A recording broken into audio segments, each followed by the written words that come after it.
You don't use a mic now? In your world, you don't use a mic? I'm putting my headphones Oh, my bad. Why so aggressive? Yeah, why you... I'm just asking. I'm not. I love you. Don't, come on. Don't be like that.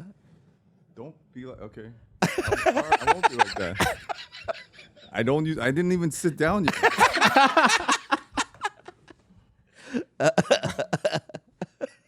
Is Mama happy to see you?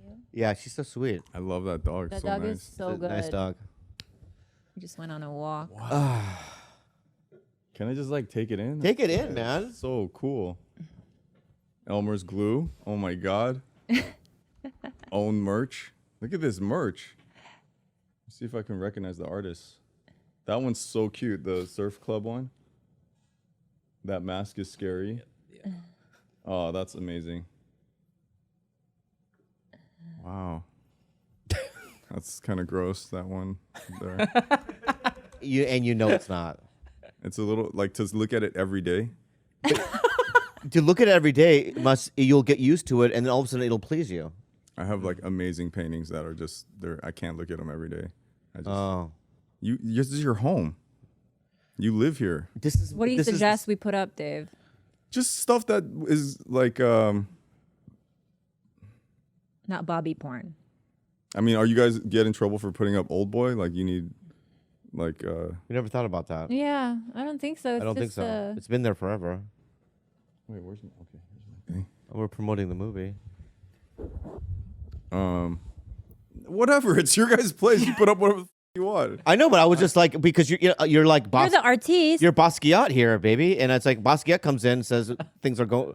Are artistic in the place. You get paranoid a little bit. No one has, as a male, no one has a better nude body than you. But it's a little much to see every day, right? Yeah. Because everyone in this room, I'm gonna speak for George and Gilbert, have seen you naked. Everyone here has seen you naked, and it's just like we got it. You're like the naked guy, and it's just like. Psh, That's like, confronting. Yeah, but this is from 20 years ago. That photo. You look. So I've evolved. I don't get naked anymore. Is that true? Yeah, he wants to immortalize his youthful body.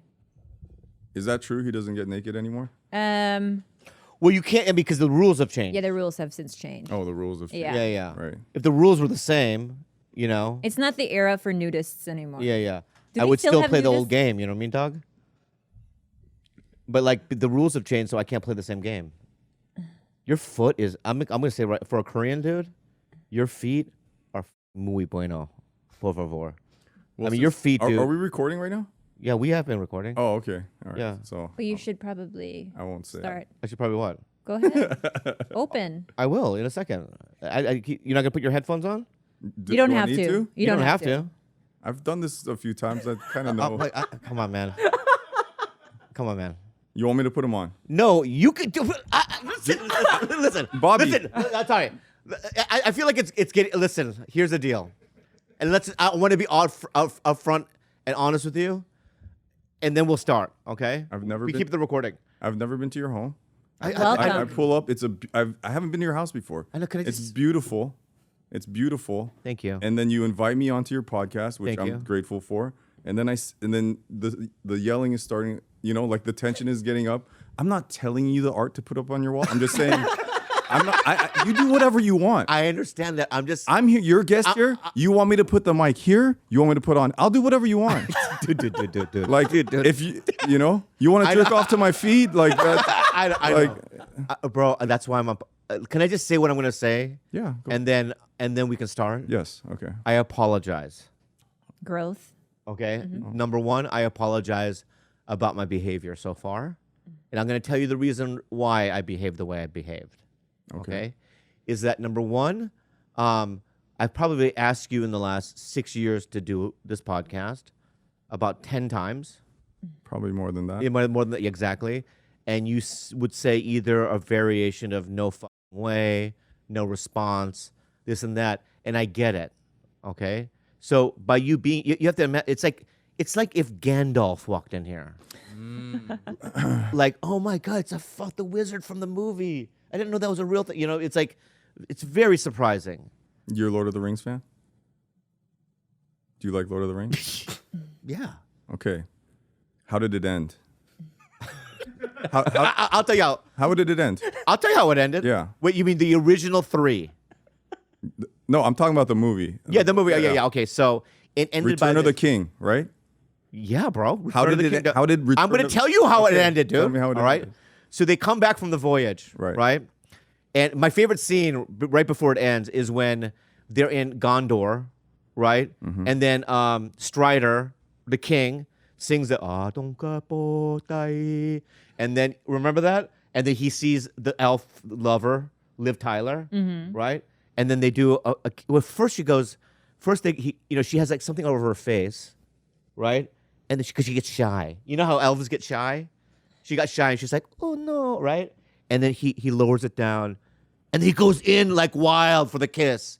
So that happens, and then they go and they see the hobbits, and the hobbits when they see the king of Gondor, they bow to him, and he goes, "Oh no, my friend, you don't have to bow to anyone," right? And then everyone bows, and then when I saw that in the theater, I fucking cried like a fucking baby. You know who cried?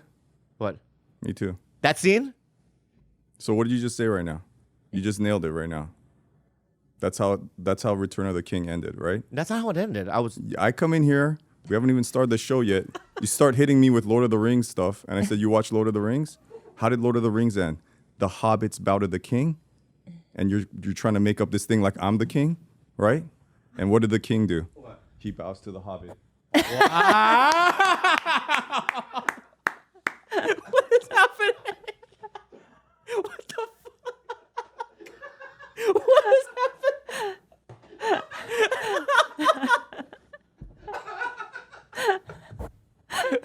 You're like, it's like Gandalf coming in, whatever. I bow to you. All right, and I bow to you I bow to you. because you're the king of Gondor. But you didn't cry when the hobbits bowed to the king. You cried when everyone bowed to the hobbit.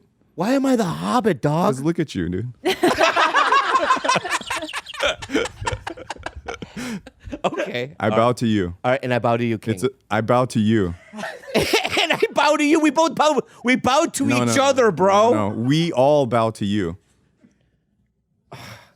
Because I went on a voyage. I don't get it. I'm the one that saved the world. I mean, what the fuck is going on here? You're just saying I'm a hobbit because I'm small and I have stubby legs. That's fucked up, bro. That's part of it, but it's Yeah. more than that. All right, let's start the podcast. All right. 3, 2. I'm gonna put my headphones on. The Hobbit King just asked me. I'm gonna do it. I didn't ask you. Do whatever's comfortable. And also, can I just say this? I didn't even finish my last thing. Go ahead. Right? I fucked up by saying if Gandalf walked in here. What was the last thing? So I was saying number 1, number 2, and number 3. Oh, that's the one I want to say. Okay, well, let's just start and I'll say it. Fuck it. Go ahead.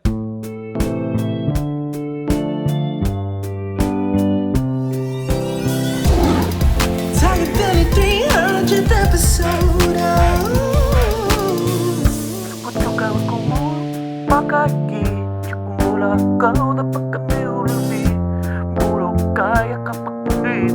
Well, 3, 2, 1. welcome to my podcast with my girlfriend. Our podcast, Our podcast. TigerBelly, episode. our 300th episode. What an exciting!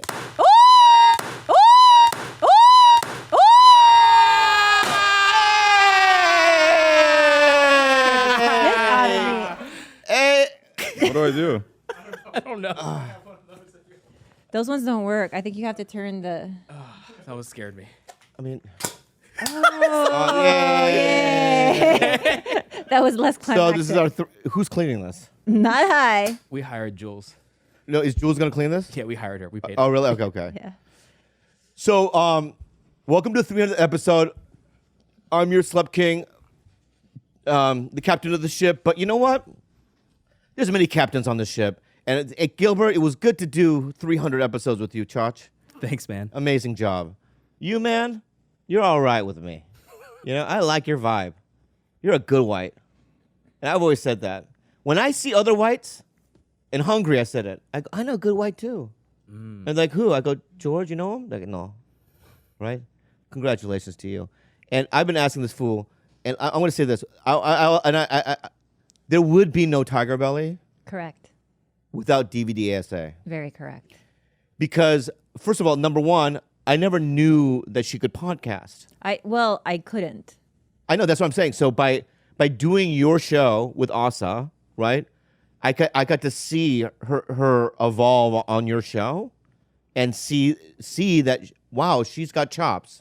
She can add information. She's bright. She's funny. She's got all of it, right? And she's good to look at. Oh my god. You know what I mean? Here we thank you. Good to look at. And so thank you for that.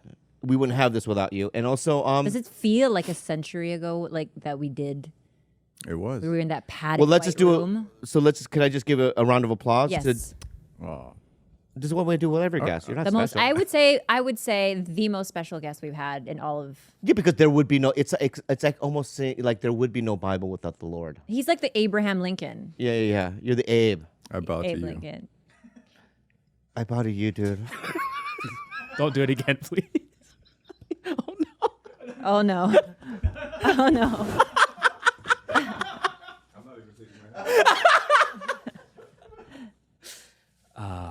For audio listeners, they are bowing. Wow.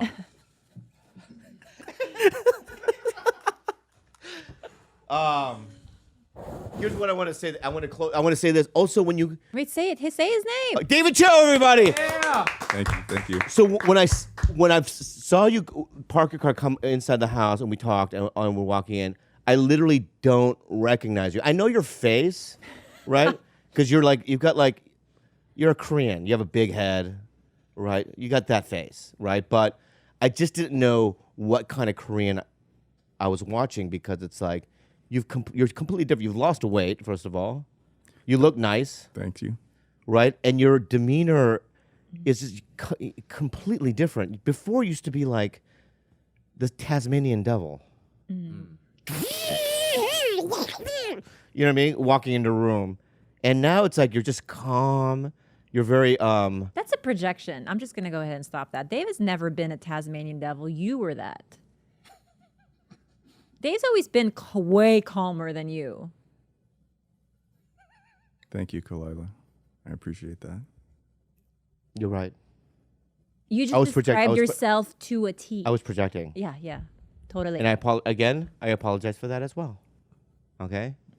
Even though it was only 5 minutes ago, do you remember the first word out of your mouth when I got out of the car? What do you say? We need to hang out more. It's true. Like, That's what I said? yeah, Yeah. like almost as a throwaway.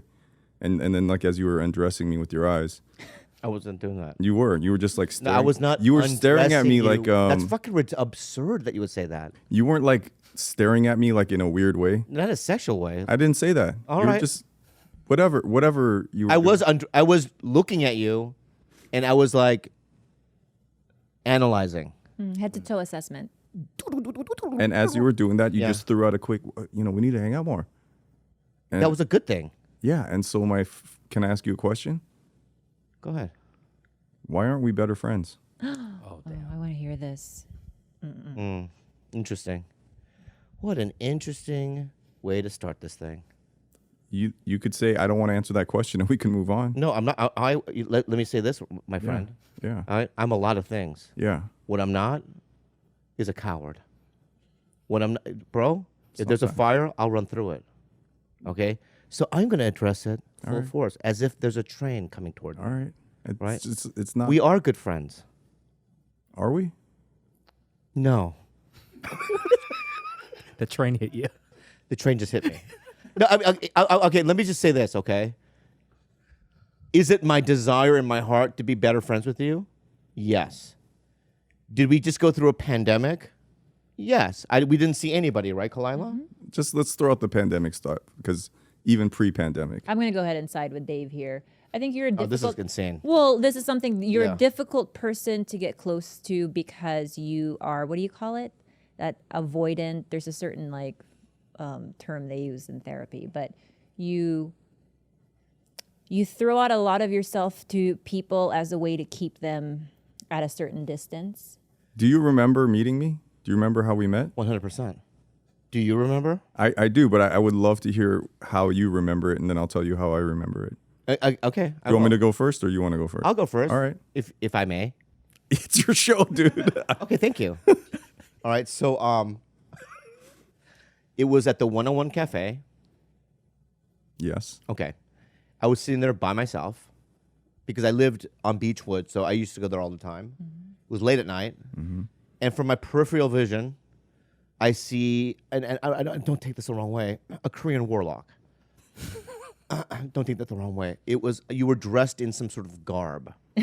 It wasn't like human clothing, like American human It clothing. was like a galabia. It was like a fiesta, right? But from the future and the past. It was crazy.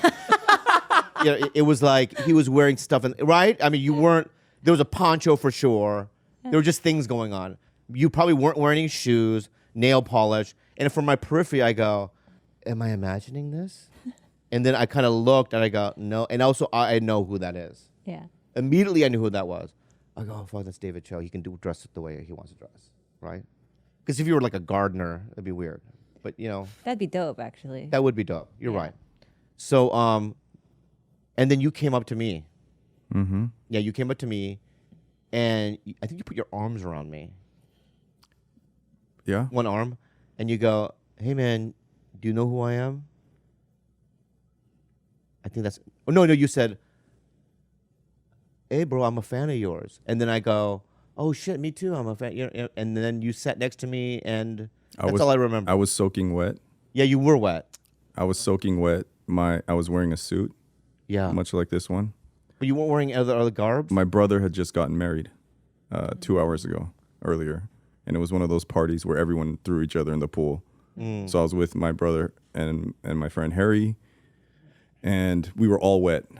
And it was like, my brother just got married. And it was late. Let's go eat again after eating birthday But you cake. weren't wearing any other outfit? I'm sure I threw a poncho over the wet. Oh, go. Okay. I don't. something going on. I was Okay. wearing something. I'm sure. Okay. And so I'm sitting uncomfortable in wet clothes and a poncho, and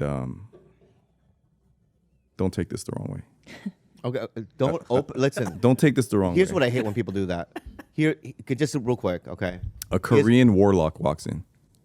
A Korean look. There's no subtlety. It's like we're sitting there eating. We're at a restaurant. I'm walking in now in the story. Like it's That- not quiet. Hands up. I'm here. I did that. I am here. I did that. I go. I know who that is. That's Bobby Lee. He walks in, Yeah.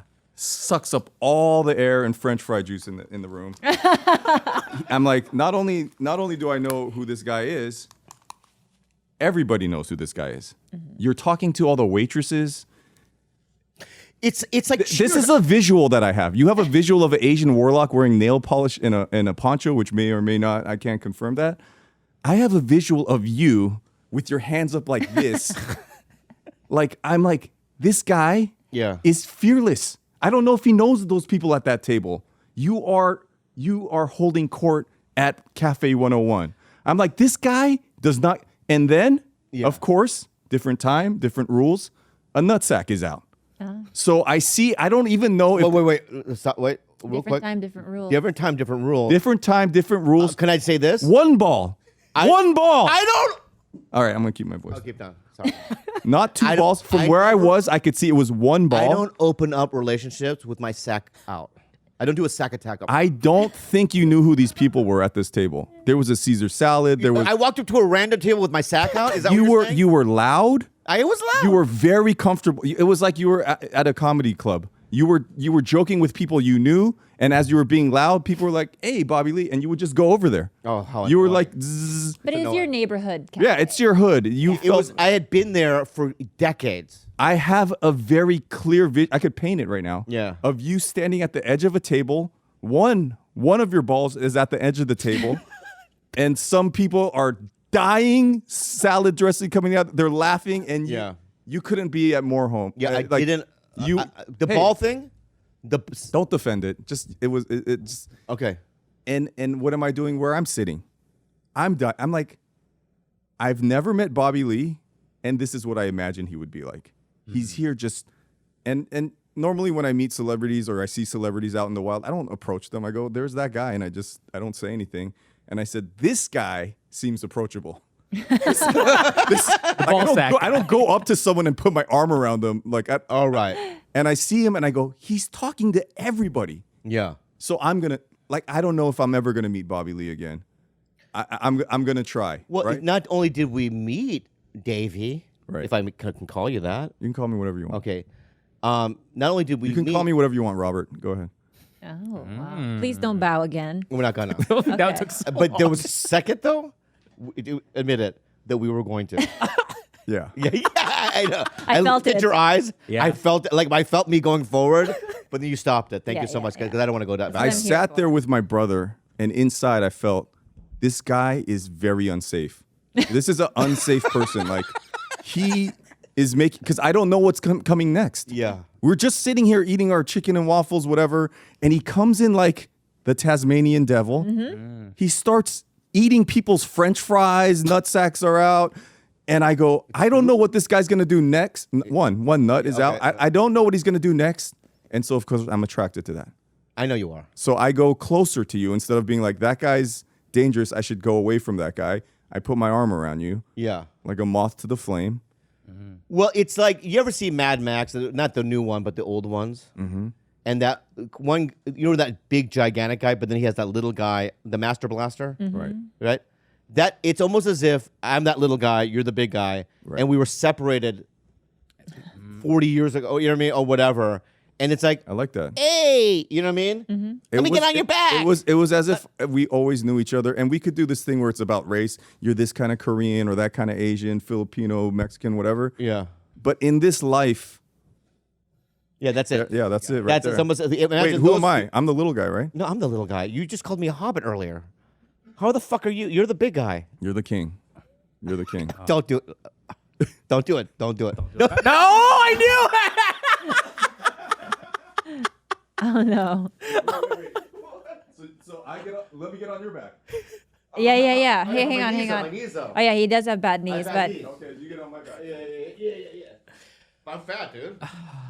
Oh my god. Yeah, you can't do it. We're at he's a lot heavier than he looks, Dave. I'd be careful. we're at 3 bows right now.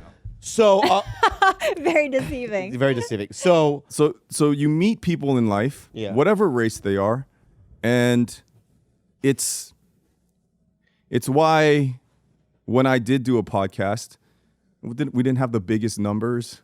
It's whatever, quality over quantity.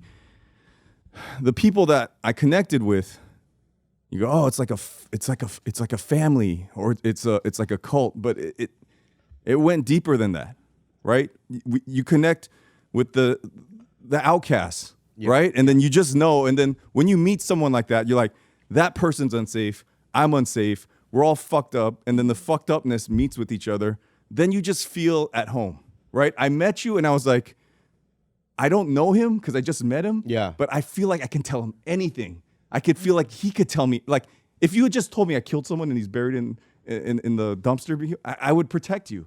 Like wow. You're about to make me meet. cry. Well, that's how it all felt for everybody in that room, I think. It was like, for me, it was like a fever dream. And I wasn't exactly, I was like you. I was just in as much chaos as everyone else. But you're right. It did feel that way, Dave. It was like, oh, there's no judgment. We can just be our most fucked up selves, you know? Hey guys, we're gonna take a really quick break to share some of our favorite sponsors with you. Enjoy the rest of the show. Oh, God, this thing really doesn't work. But here's what you don't know. But do you know what I'm saying? I do know. May I tell you what you don't know? Okay. Okay. What you don't know is that at that point in my life, my career was in the shithole. I did know that. Okay. It's like obviously you're approachable. Yeah. It really was. I couldn't get any auditions. Nothing was happening. I was just doing stand up on the road and like really, really bad comedy clubs and not making a lot of money. And it was bad for me. And I just thought, I met Khalyla and I'm like, you know what? Maybe this is my route, love. And I might start a family and forget the career, right? But when I met you, it was like the perfect timing. And that's why I really believe, and if people are going to balk at this, but they're going to say, but I believe that things happen for a reason and you meet certain people for a reason. Because not only did you help me by being on your show, which gave me, Khalyla and I, the idea of doing TigerBelly, but you saved my brother. Mm-hmm. You saved my brother. My brother, his life completely changed after meeting you. He was a guy he's like, Steve, he's a great guy. I love him. He's a great heart, super talented, and just funny, and he's everything to me, right? But at that point, he was directionless.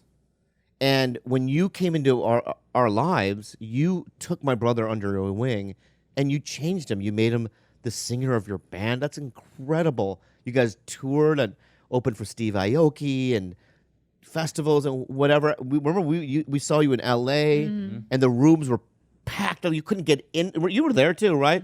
And there was a mosh pit. I saw you. Yeah, no, I was there. No, but I saw you from the stage. It was Okay. like this, like everything you just said is true. Your brother's life is changing. We're on stage. The mosh pit is crazy, and in the background, I see a light. Like here's the stage. Here's all the people, and then like way in the back, there's a guy just looking at his phone. That was you. I saw you. I was like, oh, who's that? Like not part of this right now. I was like, that's Bobby. Yeah. Oh. And also, can I say But this? while he's actually No, no. But maybe a few I love seconds I love what after you try to that. do. I'm not trying to do anything. I love what you try to do. I'm not trying to do anything. No, no. I know you don't. You're not. I'm telling you. I'm telling you right now. You're not trying to do something, but you did something. Okay. Okay. Let me just say that. All right. All right. I don't know what your intentions are, but you did. I have zero. I'm. You're telling a Exactly. You're a story. You're a free bird. Aren't you a free bird? I'm a free bird. Okay. So right. There probably was. You probably glimpsed me. You know what I mean? Like in a movie theater sometimes. It made me sad. Oh no. It made me sad. Or I'm gonna let you know. I got kicked in the fucking belly in the mosh pit. He did. Someone kicked you in the belly. Yeah, Really someone goes, hard. "Hi-ya!" Did a fucking front kick to my stomach. What? Yeah, and I went in the back, probably Googled. You know what I mean? I have this pain in my Abdominal stomach. bleeding. Yeah, I mean, yeah, you have no idea. You can't make assumptions on what I'm doing. You think I'm playing Candy Crush on there? Maybe I'm fucking Dr. MD or whatever. I'm bleeding internally. What do I do? Why are you getting so defensive? I'm not doing anything. I love it. Yeah. Okay. Yeah, yeah. All right. Keep going. So So you changed my brother's life, But he changed your life too. You got the help you you changed my needed life. a couple of years ago. and I want to say that how do I say this? You always felt to me like, and we're not bowing, but please don't bow. We're not bowing anymore. He has a smirk. I know, not right now though. It was too much. We already did 3. I know I want to do it so bad. I know I want to do it why bad. don't we save it to the end? It's so hard to, but I will. We'll save it to the end. You want to do it right now? No, I don't want to do it right now. I don't want to bow I'm just right gonna now. warn you, Dave. Yeah. He only receives numbers in 3s, so it's not. It won't stop at 4. It has to stop at 6. So it's 3, 6, or 9. I could do thousands of them. You think I have anything to do after this? No. I thought we were gonna go eat. We could literally not talk and just bow the rest of the time. I know. I mean, we you know what would be funny? Maybe. I mean, it wouldn't be to be funny. It would just. I know. I want that's because I how have much- reverence for you. That's how much reverence I have for you. That's how much reverence I have for you. And what we'll do is let's do a thing where like, whoever gets up first loses. You'll lose. No, I think you would lose. You have bad knees. I could say that to beat you. Dave wins that. You have adult ADHD. You can't do one thing for You're more right, than exactly. 3 And we're not gonna minutes. do that. Yeah. Right? Because we'll be here for 24 hours. I also want to point out, that picture of Mad Max Yeah. of the guy you on top of Dave. Yeah. Didn't you guys at one point have an idea of doing a show where you were handcuffed to each other Oh yeah. for like months? Did I ever on pitch end? that to you? Did you ever pitch that to me? Yeah, we came up with my the thing- fucking idea. Oh, that was your idea, Michael. Did you ever pitch that to me? I don't get angry. Okay, I love. See, every once in a while, it's so funny because Look at his fist curl. every once in a while, the old Dave will come in. The old Dave like the egg will crack and his head will peek out and he sticks it back in. What does the Bruce Willis do in Die Hard? He Makes fists runs with to his the toes. what? Fists with his toes. Oh yeah, yeah. Oh. So I'm making him go back in. Oh, you are, yeah. It came out. I know they did. I saw it. We came up with that idea. That's I right. think I'm pretty sure it was my idea. Then we riffed on it on the podcast, like we Yeah, fleshed it I out. think let's. So there's no argument. Let's just go 50-50 on it. Okay, 50-50. Okay. And when you just said, "Did I pitch you on it?" Something happened in me. And you saw it. I understand that. But he's gone. He went he's back. gone. I know. I have a That feeling. wolf, I didn't feed him. I let him. I know. go. I have a feeling I can bring that little guy back up. You could try. Oh, I will. Yeah. Yeah, but But here's what happened. I pitched it. So I was in a pitch meeting, and they didn't like my first 2 pitches. I think it was over at like I forget what company it was, but and then I pitched them that idea. It was called Cuffed. So the show idea was me and Dave Choe handcuffed to each other for a month. I think it was a month. Yeah, a month, and we had to shower together. We had to sleep together. You know what I mean? I have to follow you to work. You have to follow me to do stand up, eating, the whole thing. It's coming back up again. Why? I pitched it with you. I go, it's a show with You me know and why? David. Because you sound old right now. You sound like... Oh, and now my egg? It's coming out. Let me just say the thing. My egg now wasn't even cracked. Now there's a little opening A stress and a little fracture. eyeball sticking You know I'm friends with a lot of older Asians. Like, I'm not old, bro. Why do you keep no, saying whenever I see you and I feel you and like, your vibe is young, right? I would never guess that. you have young vibes, bro. Yeah, but when you talk like this is when you Like feel what? I didn't say anything. pitching, Hollywood, like old guy shit. What are you fucking talking about right now? You're talking about handcuffing yourself to someone. What do you need to pitch that for? Just fucking do it. Why wouldn't you just film that? You got this guy and this guy. Like, why do you need to go to someone and ask them for that? Costs nothing.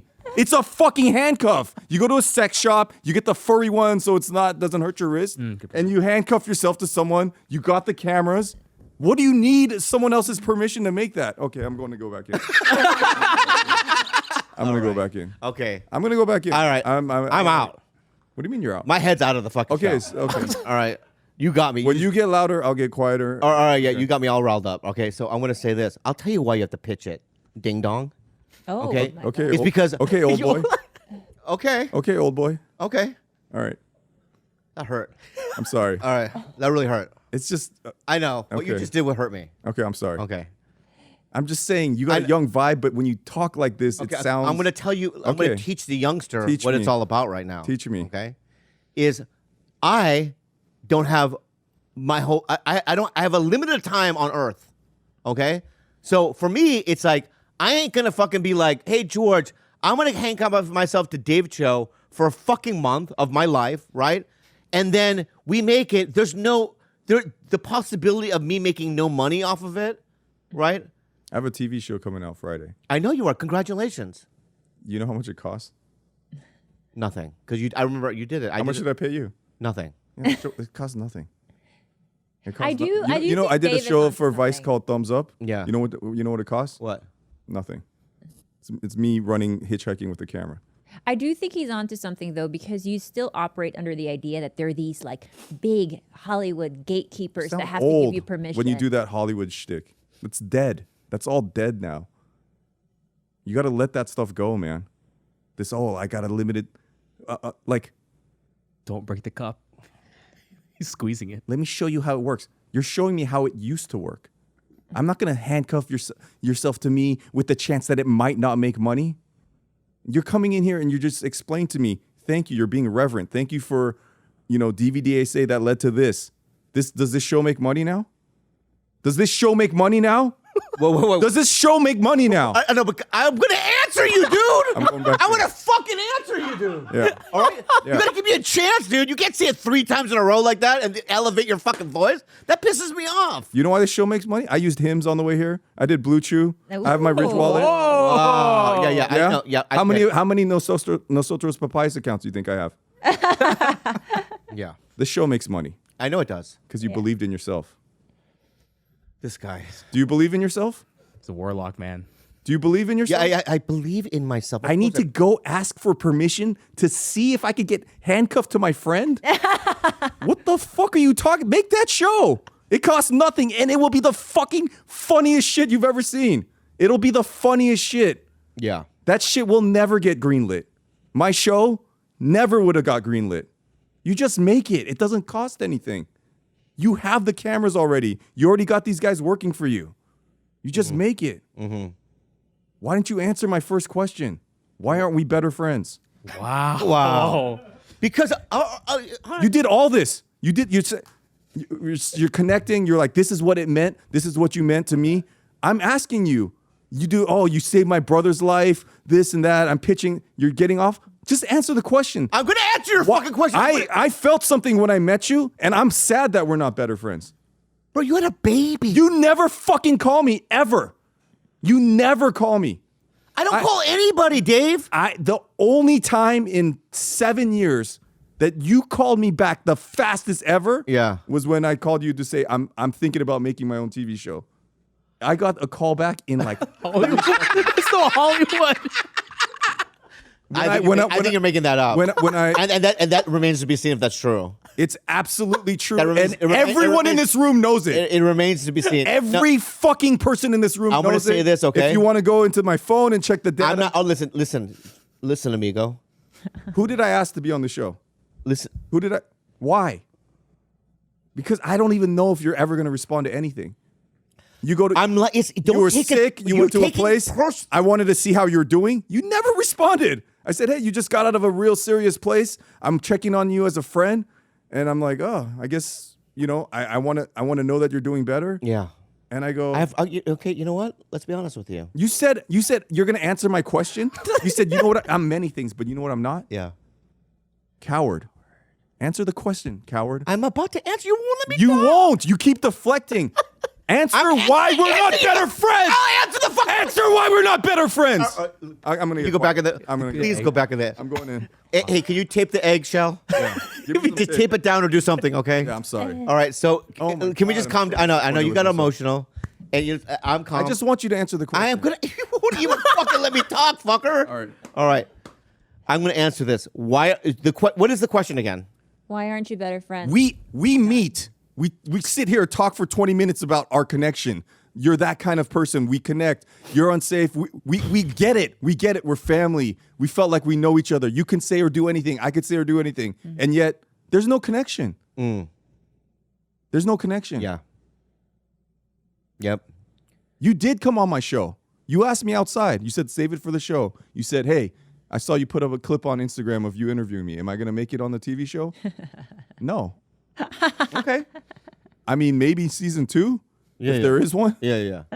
But that also was years ago, but I hadn't seen you in a while. You come into my house, and I'm like, I want to connect with my friend Bobby. Yeah. Phone, looking like, let's wrap this up. Let's just get it done. Let's wrap it up. And then what do? We went and had tonkatsu after, right? That was fun. Right. Yeah. Just you and me. I'm like, oh, cool. The cameras are off now. Now I get to connect with Bobby. Yeah. No eye contact. Phone. Got to get out of here. Warzone, Destiny. Like, yeah. I see you, but nobody's home. I'm like, Bobby, I'm your friend. You don't have to fucking tell me jokes. You don't have to entertain me. I just want to be with you. Yeah. And then you leave, and I go, I wonder if Bobby will ever answer this question off the air. Probably not. So I'll ask him on the air, which I just told you. It makes me sad. I consider you a dear friend. Yeah. But also, we never talk. Yeah. Ever. Yeah. Like, I mean, it's I see you at birthdays. I don't know how many times you have to ask the question. I'm about to answer, and you won't let me fucking answer, bro. I'm getting quiet. I'm going back. I know, but let me just give me a fucking 5-minute platform here, man. Okay. All right. It's like, and then I'm gonna start talking, and then you're gonna be like, but you. But 6 months ago. No, but if you know what I mean? I did this. All right. All right. Just give me 5 minutes. Go back in your fucking shell and let me speak. All right. I'm Number one. From your Okay. heart. You are correct. All right. I don't have a lot of connections with anybody. Okay. You know, even my mom or my brother. Ask you that. I said, why aren't we better friends? I know. I'm telling. You're taking it personally. As if I'm doing something to you. No, I'm not. Personally. don't Just let me finish what I'm saying, Right. all right? Let me talk now, all right? Right. And it's like, it's not a personal thing against you. It's just the way I have been operating in the last 10 years of my life or whatever, right? I'm, you know what I mean, distracted. I don't have any real friends. And I'm going to tell you that during this pandemic and by being in therapy and coming out of it is I'm having a better understanding about, like, even the last couple of days, I've been talking to people on the phone, people I never really talked to, and checking in with them and this and that because I really want to do it, you know? I'm trying, right? Because don't you think that this is something that I talk about I have therapy still every week, a trauma therapist, a very good one. And we talk about all these things. It's a lot of like conflict avoidance stuff. And also Yeah. it's like, honestly, and I had to reconcile with this myself, the adult ADHD diagnosed is really unmatched. It's almost as if he is incapable of sitting still, even with the people that he loves the most, without fidgeting or feeling like Yeah. he has to reach for something, because innately there's something in him that prevents him from feeling comfort by staying still. Also, I want to okay, so, when I went to Hungary, right, I did things there that I normally would never do, but I forced myself to do it. What's in Hungary? I was just in Hungary for a couple of months. I just got back. I worked. Okay. Well, let's get to the bottom of this.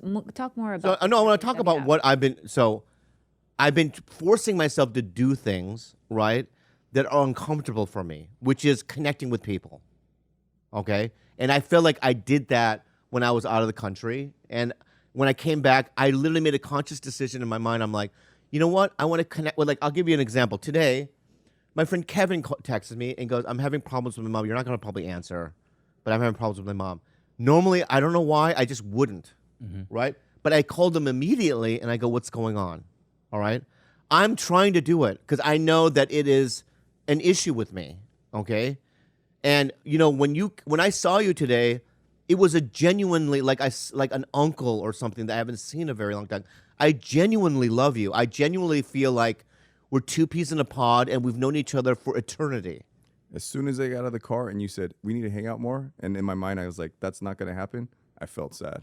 And so I was like, you were staring at me changing, right? Yeah. I was changing in your bathroom, Yeah. and Bobby was just like staring at me going, I don't know who this guy is right now. And I just sat there and I was like, why is this the first time I'm invited to your house? I know, COVID, all that shit. I've invited you 10 fucking times to do this podcast. No, not the podcast. To hang out as buddies, as friends. I know but first of all, let me just say this, all right? That we were, in the last year, we didn't go to the grocery store one time. I didn't see my brother for a year. My own brother. We were very mindful about the thing. We didn't know what it was. I didn't know what it would do to either one of us health-wise. And we played it really safe, okay? I want to say, I hear everything that you're saying, all right? I love that you're pushing yourself to. I hear everything what you're saying, and I'm doing everything I can to connect with people more. Even just last night, like my ex-girlfriend did my show at the Bray Improv, and she brought her beautiful wife. She's married, Jen, right? And over the last 10 years, I would see Jen, I would avoid them because I didn't want to deal with it, right? Because she became gay after you? No, she was always gay. Oh, she was always gay. Yeah, she was always gay.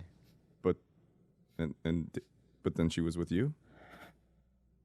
No, I'm trying to understand. Yeah, that's it. Lesbian energy. Oh, okay. I have lesbian energy. Okay. Okay, I play softball. See, you're like this just because you're you looking at me and you don't know my POV. I'm sitting here talking to you, and the most eye contact I've ever made with you, my eye keeps drifting to this painting. But that's on you, though. That's no, your I'm thing. telling you That's why you. That's you. It's That's your desire. and maybe that was on purpose. That's always been there. Those are your hidden desires. It's not hidden. I said you're. Yeah. You have real desires. So you've always avoided your ex. So anyway, last night she came to the show, and I just kind of looked at her and I just said, "My name is Bobby, and I thank you so much for being here, and you're really talented. I want to get to know you." And I was like trying to be connected. I connected with both of them, and I'm literally trying, man. But for you to come on here and open up your eggshell, you know what I mean, and expose those things, Expose what things? Why? He's confronting me in that way. It's just like a little startling, but I say, Dave, I think you should give him a chance. Like the amount of growth in the last 2 years is. It's not. This isn't bullshit. All this. This is actually not. Oh, like wow. I'm telling you right now, I should just be talking to you because. I believe me when I say like even I didn't think it was possible for him to like truly like connect with anyone in his life, but. The fact that he has not missed a single session of therapy, the fact that he I'm is proud of you. reaching out, the fact that he is like, I think give him a chance, Dave. All right. No, I'm. It's not like I gave up on you. It's just. I knew how much work it took for you to walk away from this to go take a break for a week to get help, and you weren't talking to me. So I was telling Khalyla, which creates this like weird triangulation shit, and I was like, for you to go get help, that's huge. That's fucking like most people don't ever do that. And you don't think that I credit you with that? Because it's like when my dad just stop. All right. Let me talk, man. It's my fucking show, like you said, man. it is your show. I'm right. sorry. But welcome, and I love you, I'm happy to be here. and I'm happy that you're here. No. Oh no! Now Oh, you gotta no. do 6 times. For audio listeners, they are bowing. And we're going to resume the That's podcast. number 4. now. That's number 4. You know what? I'm even gonna break that. Okay, I'm going to not even do the 6-9 thing, 3-6-9 Oh, thing. wow. Okay. Yeah. I'm gonna evolve above it. Yeah. Okay. All right. But what was a real big breakthrough for me at that place where he got help Yeah. was one of the guys that you recommended. He sat me down during a family session and he basically explained what adult ADHD does to a relationship, compounded by obviously the other stuff. Right. And I was like, oh my God, there's either a radical acceptance for his inability to sit still or I'm gone. But that really changed my perception of him a lot. Even the whole Candy Crush thing, having 6 gadgets at once, it's a comfort thing. He's seeking a comfort there. Yeah, and I get what it is. And I also have to say that, like, when my dad died and I went to the place and I had my breakdown or whatever, and I got sober again. Congratulations. Thank you. Proud of And you. then the pandemic happened. It's been this last couple of years has been a real growth for me. And, I'm going to continue to see my therapist, and I'm going to continue to attempt to try some of these tools and be also, do I slip into, like if I'm at dinner, do I slip into looking at my Instagram or whatever? I do, right? Do I catch myself a lot of times doing things that I don't want to be doing? Yes, right? But now I'm aware of them. I try to nip it in the bud, and I try to change my behavior. Why don't you just block your phone? What do you mean? Like if you you just sat here and you identified the things that, and you can correct those things. Yeah. No. And I knew that was going to happen. Like Knew what? I'm not going to sit here and say I knew you were going to relapse, but I knew something was going to happen because, you and your brother are both recovering addicts, and you have all this unresolved rage against your father. And just in my experience of people, if you fucking hate your parents, you're like, fuck that, I wish they were dead, whatever, and then they still die, that does something to you. And I knew you weren't getting any support. I know you're not reaching out. You're not staying connected. And so to me, it wasn't shocking that after all your years of sobriety, after your dad died, that you relapsed, And I was like, you're my friend. I care about you. I would love to help you or do anything I can. And so I tried. And, I called you after your dad died. I texted you and you never called me back, which I'm not taking personally, but it's for me, like when shit like that happens, that's when I need to call my friends. That's when I need to stay connected, because then I get lost in my shit. I get fucked up, and then really bad things start to happen. And so, and your brother, he was calling me, telling me all kinds of stuff, and I felt like he was like super emotional, right? He was crying a lot during that time. And, Oh, yeah. And but that's okay. That's what you're supposed to do, right? Yeah. Like, and so I guess I'm here now, and we're having this conversation. Like, how are you with that? Like, with all the stuff with your dad?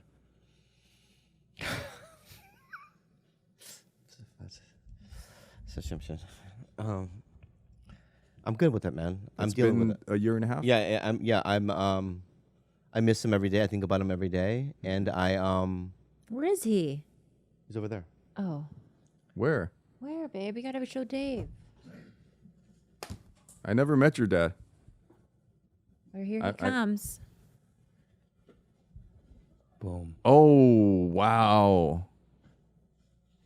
Wow. Can I meet him? But yeah, you guys should bow together. No, I'm not bowing anymore. No, Dave's about to meet him. I think about. Oh, it's tradition. I forgot. Fuck, man. His knees are like bleeding. This is so crazy. What is that?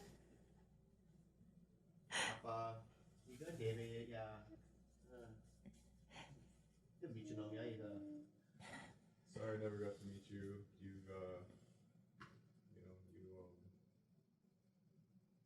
You raised two amazing boys. Here, I want to sit. Let me sit with them.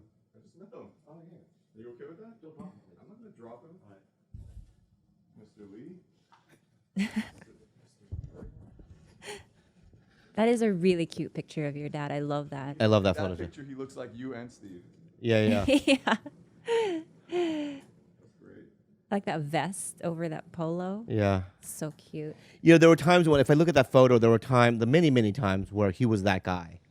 Smiley. Just sweet and warm and smiley. And yeah, I miss that.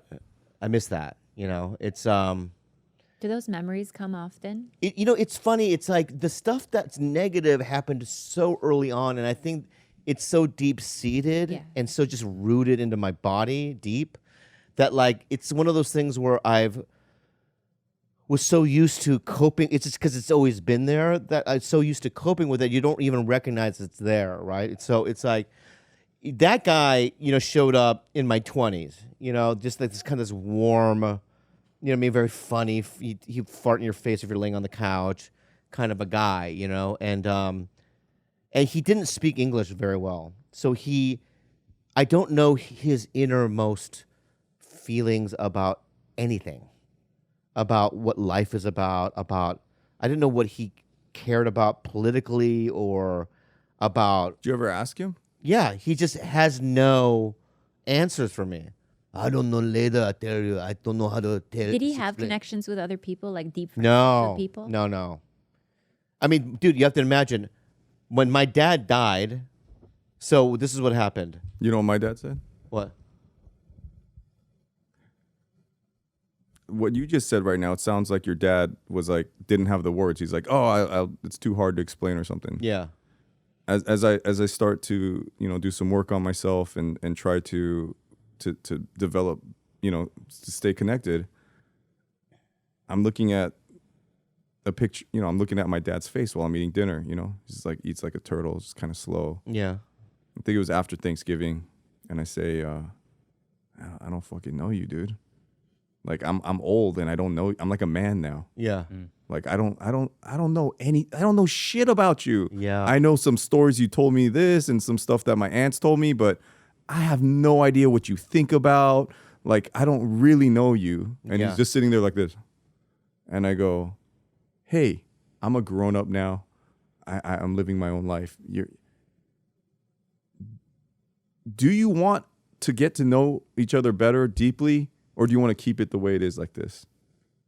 Keep the way like this. I know. And I was like, That's you know it. what? Hurts a little, It hurts bad. but thank you for your honesty. Yeah, yeah. You know? Because they come from a culture that they don't do that, Right. right? I think that we're lucky in the way that like, you know it's inevitable that human beings evolve, and I think in many ways, you know, in modern day society, we're evolving in terms of especially men, what it means to be a man, you know, and expressing each other and connecting on different levels that we couldn't do maybe 50 years ago or whatever, right? Especially in Korea, right? So it's like, I always understood that about my dad. Like he, you know, all I know is his heart. I know he loves me. It's evident, right? I know that I love him, right? I hate the fact that he was so violent and beat the shit out of my brother and I hate it. And that's all the trauma therapists you see, you work on that? Yeah. You had EMDR, yeah. You've done EMDR, you've done all the It's so funny because when the place that you and I both went to, I did a session and an EMDR session, and I went haywire. I blacked out, and I punched a hole in the wall, right? But then I saw another painting. It had fallen, and there was a hole in where that painting was covering. Mm-hmm. And I go, after I calmed down, I'm like, security came. They knocked on the door. Are you okay? Mm-hmm. And then my therapist said, it's fine. And I looked at the hole, and I go, I didn't do that one. And the lady goes, your friend did that. Oh, that's amazing. That was me. Yeah, I know. Because your friend did that hole. It's nice to meet you in like drywall patches. And you know, we went to a place, Yeah. but I've been to all the places. I know you have. I've been to PCS, Pine Grove, The Meadows, Esalen, Hoffman. I've done all of them. If someone tells me this is the place, Yeah. So I've been to like any place in America that is gonna help heal my brain and change me. I just went there. So I'm talking about, you know, years and years, and I blacked out. I don't know what happened in that room. Yeah. It just all of a sudden there was holes in the wall. Yeah, yeah. And they're like, so, you know, like we're trying to be a therapist, but also you're going to have to pay for that, you know? Yeah, yeah. They just covered it with a fucking painting. Right. And then, so people are like, I've done it all. If someone says experimental therapy, like we could do this all day. Talk about my dad beat me. He did this. You could do talk therapy. And I've talked, you know, I'm not a therapist, but I've been in a room with a therapist for not hundreds, but thousands of hours now.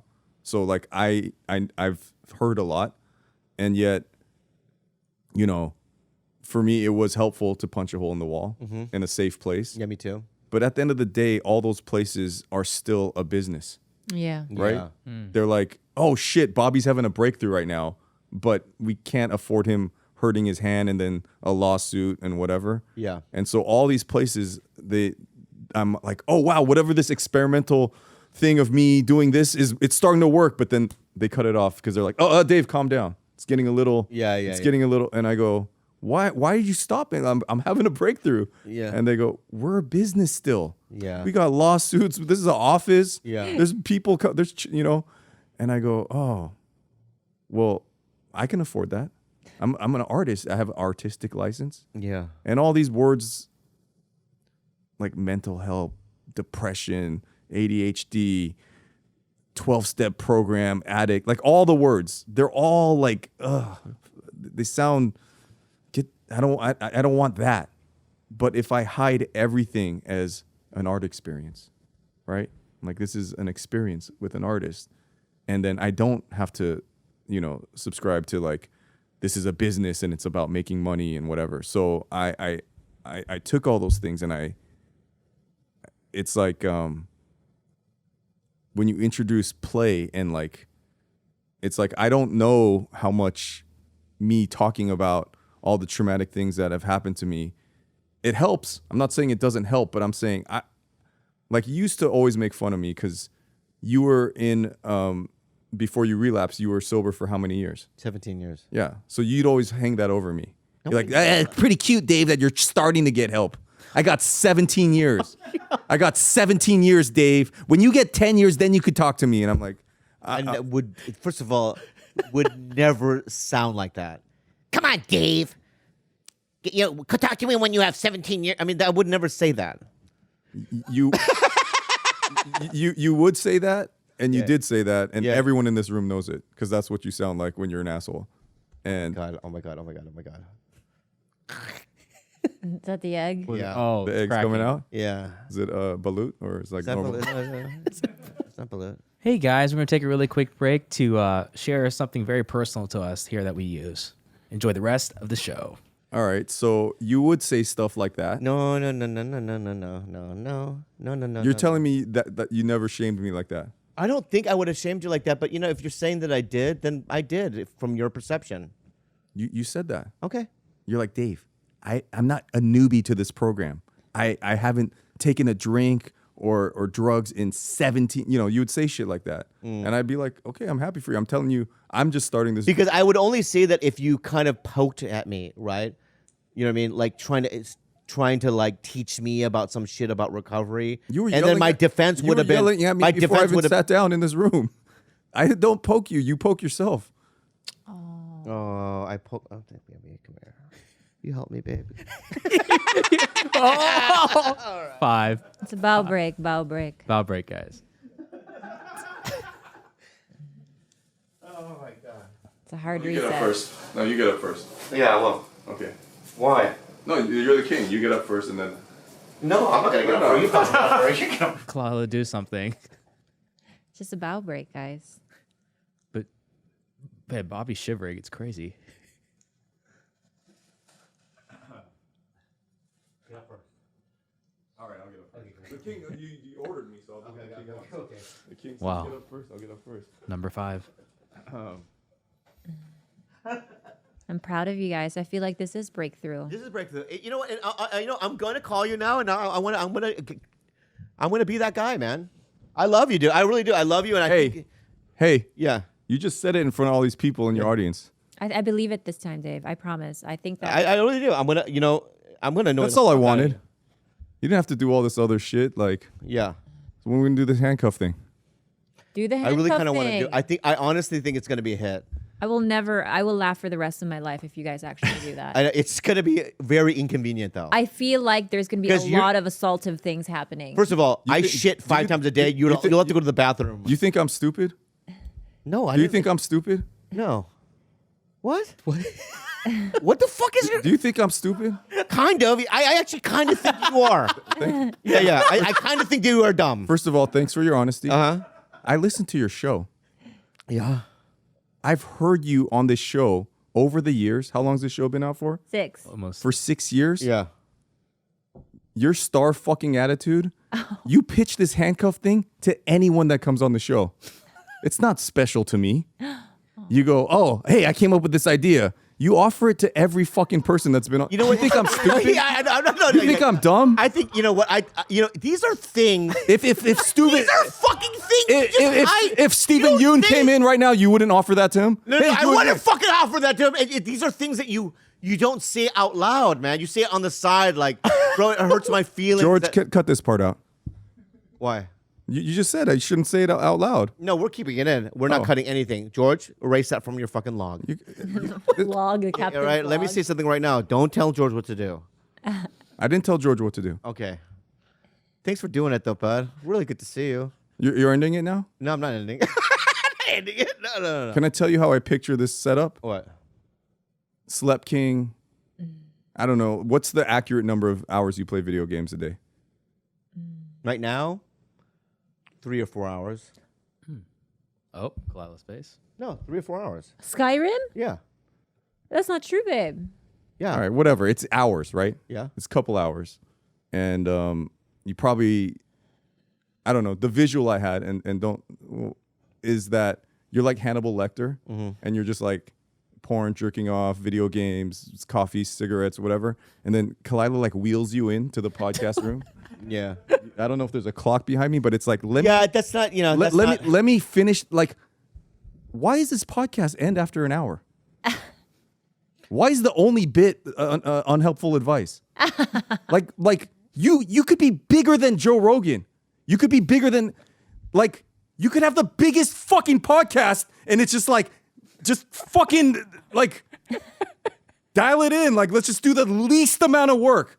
Let's do the least amount of work. Like, you could turn this into a fucking huge show. Yeah. Dave, come on, the 300. What? I'm sorry, bro.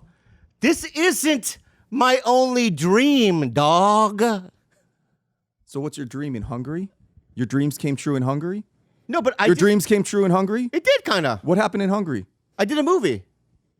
So that's your dream, right? I'm doing a bunch of shit. I sold a shit TV show. I do this. Congratulations. I do stand up. You know what I mean? I do 2 podcasts, right? Congratulations. I do one with Andrew Santino as well. That's doing very well. Thank you, George.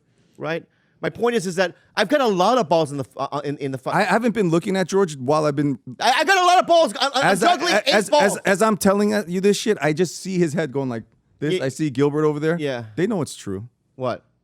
Like, That, in my whole life of knowing so- you, I gotta get on this it's so single fun- camera it's so- sitcom. I gotta be on this movie. You've been on movies with the biggest movie stars on the planet. You have been on sitcoms. You do like.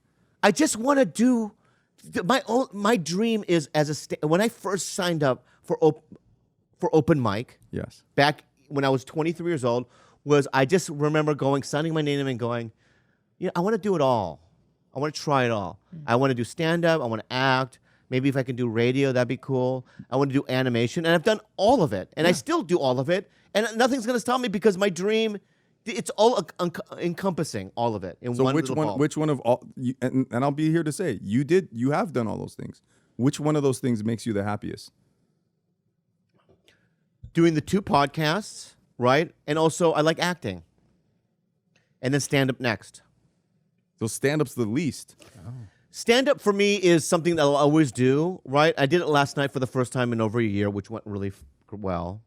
It was so fun. And I did it with, New material? yeah, I did 4 new jokes that, Wow. it was fun. And then, You guys saw it? no, and I, did with He's been Eric. writing. He has I've his been writing. notebook Yeah, now. yeah. So it was fun. And I'm going to do, listen, dude, You guys gonna be offended if I ordered Postmates to the house? no, I thought we were going to go eat for it. afterwards. I didn't know if you'd had food here, so there's certain things that don't deliver to my house.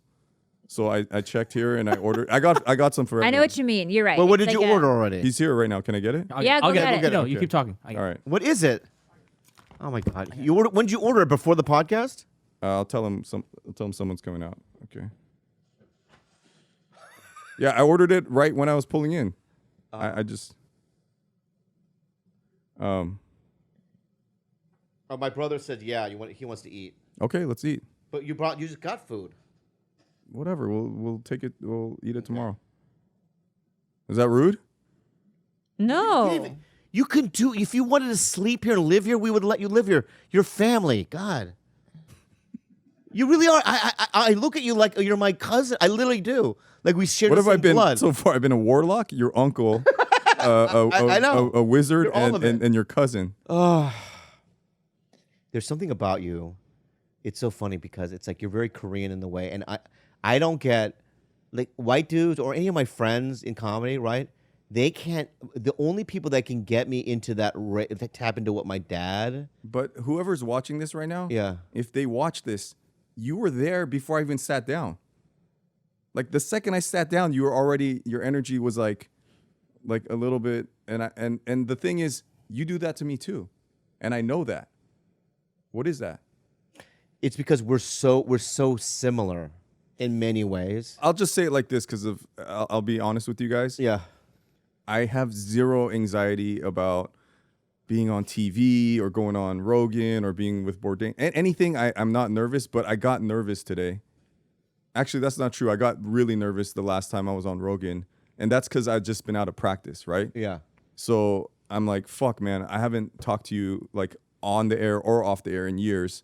So I kind of wanted to cancel. I was like, this is like, and then it's like, we could do this song and dance, right?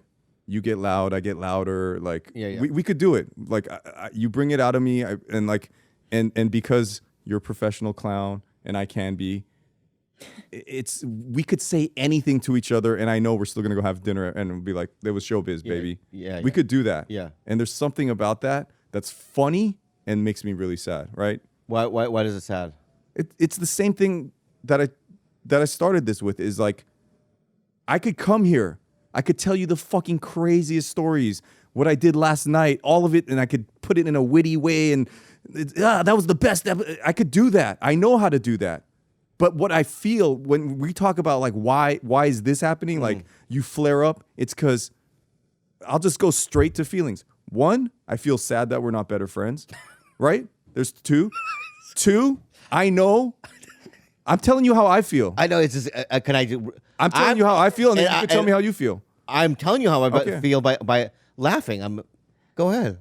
And then two, it's like when I say the old shit guy and you start to come out, I'm not saying that to insult you. I'm just, that also makes me sad that I'm like, here's this guy that I look up to, that's funny, that's talented, and like, oh man, I got turned down for this thing, my script. Hopefully this guy gives me validation. And it's just like, you can have it all.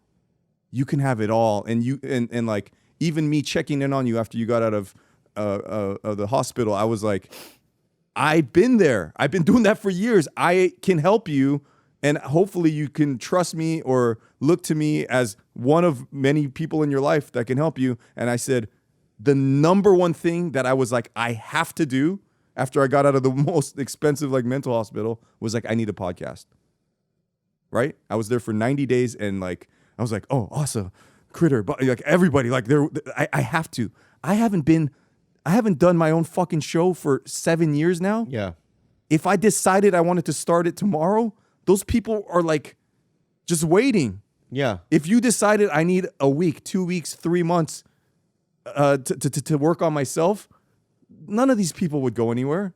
They'd wait for their king to come back. They bow to you. God damn it, Dave. It's a bow That break was- again for our audio listeners. Is that the 6th? I believe That was a 7. Oh, 7th. Wow. And so it's like I told everyone in my team, I go, do you know how much shit I just learned in rehab? Yeah. Do you know how much shit I learned at this mental hospital? Do you know how much shit I learned at this mental institution?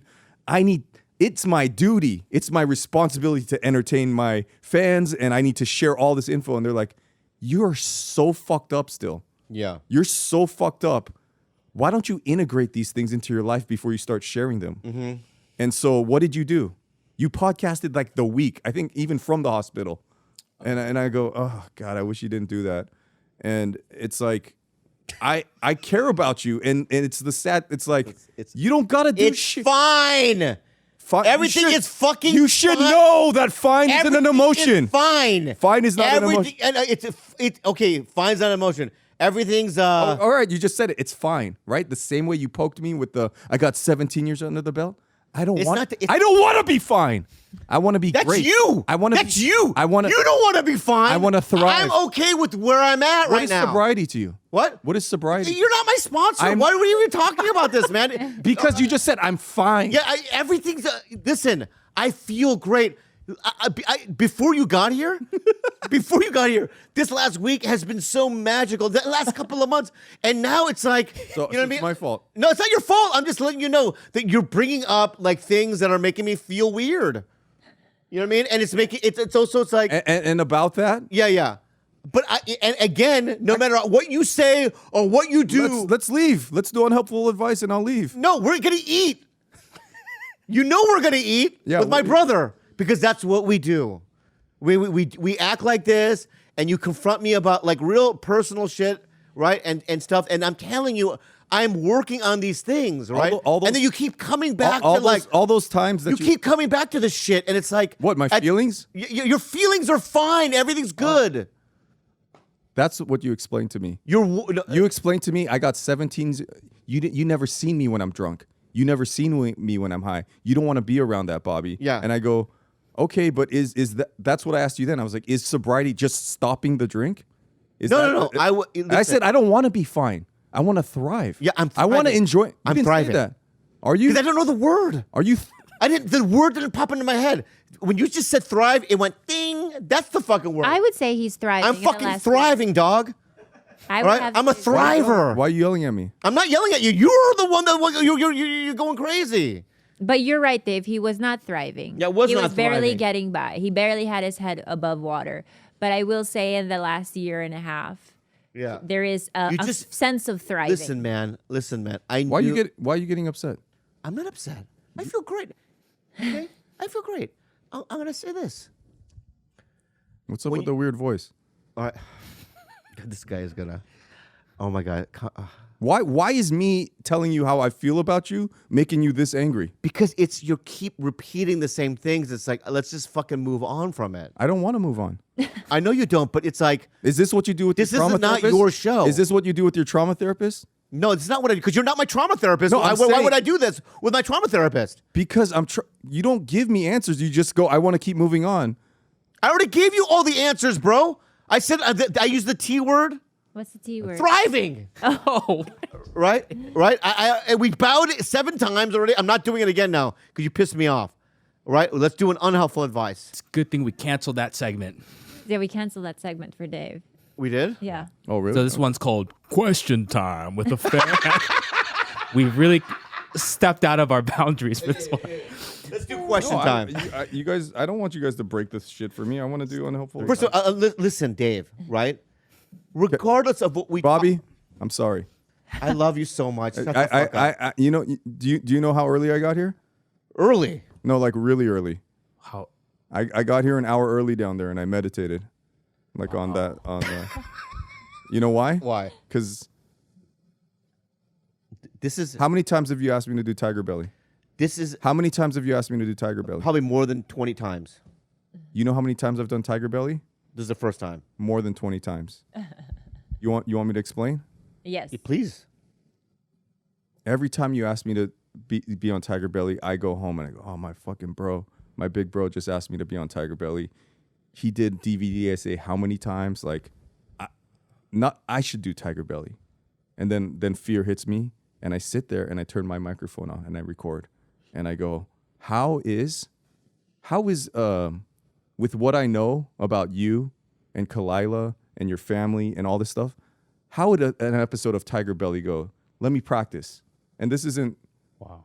And so I have over 20 hours of me talking to myself, It's insane. playing.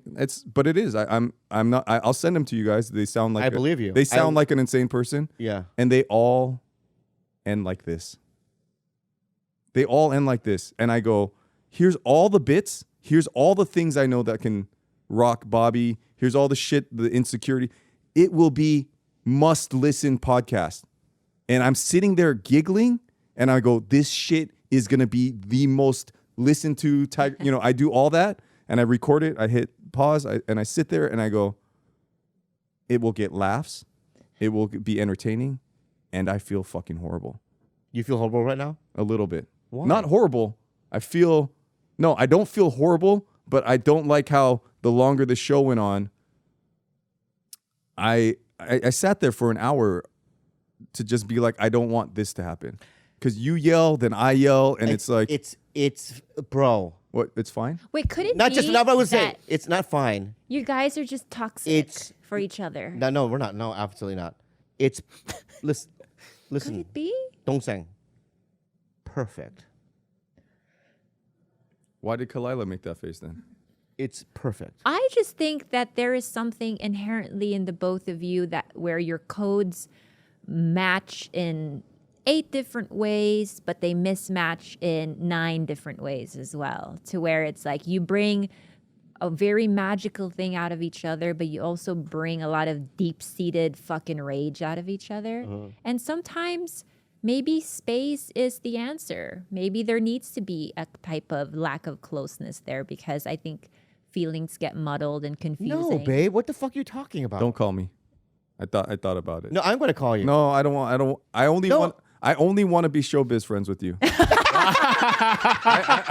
You know what? I'm my dad now. Yeah. I want the fake. I want to keep it. No. No. I don't want a deeper relationship with you. Oh, we're going to get deep. No, I don't want you to ever call me unless it's for TV or. Don't ever call me. Let's keep it like this. No, it's so funny. No, let's keep it like It's this. so funny because I will never ever take your call. Straight to voice message. I will never I return your will call. say that I- you're absolutely correct about all those assessments you made of Bobby Dave, but I dare you to see who he's become in the last 2 years. How And can I? I don't never hang out with and them. you will. You Admit will. it. You will. Let's think about what our relationship is. Fuck the question. It's yelling at each other on podcasts. It's fine. That's what our relationship is. If you record, I've never yelled louder than when I I yelled know, at but you if on my podcast. If you listen to this and it's podcast, funny. when you listen to this podcast, the real rage came from you. That's true. Okay, and then I'm a fucking Just say thrive. I'm thriving, right? What I'm saying is thriving on I'm Skyrim. reacting to you, right? Because I'm method. Method. Yeah, it's like repetition. I'm so Okay, fucking confused. Yeah, me too. You know what repetition is? The My miser head technique. has Yeah. spun around 6 times. This is repetition, already. right? He'll say something and I'll react to it in a bigger way, and then he'll react to it a bigger way. It's an acting technique, right? Is this acting? Is this a game? Or is this a friendship? Like, It's a what friend- is it's it? It's a real friendship. But how? I love you. How? Why did you cut my set early in Hawaii? Day with the question. Why'd you cut my set early in Hawaii? It's so. I have my theory of why you did, Yeah. and your brother told me why, but I want to hear it from you. Because it's not the Dave Choe show. You know, when my openers go up before me, they do 10 minutes, 15 minutes. They get a lot of time. And there's an actual science to it. It's like when the show is when the headliner goes up after too much show, it's just not as good. It's exhausting. Yeah, Right? people are tired. So that's why I did. And if you take that fucking personally, you know, No, I mean, I'm asking it's so funny that you would even think about that. Why would you even think about that? because it was on my mind, and Yeah. I just remembered it right now with your tone right now. Yeah. Do you remember that time as a fun time? The most fun. Do you remember DVDA as a fun time or a very just fever dream? Well, the way I think about things, which is the work that I'm doing, is everything is the best or the worst. And I think the Postmates guy is here. Sorry, that's not a bit. I swear. Yeah. Okay. So everybody's like, that's the fucking worst shit or that's the best shit. And that's been my problem my whole life. So I'm trying to live in a gray of, were there like the fucking worst things that happened during that time? Yes. Were there some of the best times? Like, I love this. I love when we're together. Yeah. I love being around you. That's at the end of the day, that's what it is. I remember distinctly going to the Pig and the Lady, right. right, with you, me, Daniel Day Kim, Renzo was there, Grace Park. I just remember So fun. so fun. So fun. You know, I there's so many experiences. Like we used to go to that mall in Little Tokyo and go to those restaurants. The Japanese That restaurant, yeah. time, I'm not a comedian. Yeah. So the Postmates messed up. Hey, Steve, that's not Postmates. Oh, this is the Postmates guy. That's not fucking Steven Yeun. That's not fucking Postmates, bro. Come on in.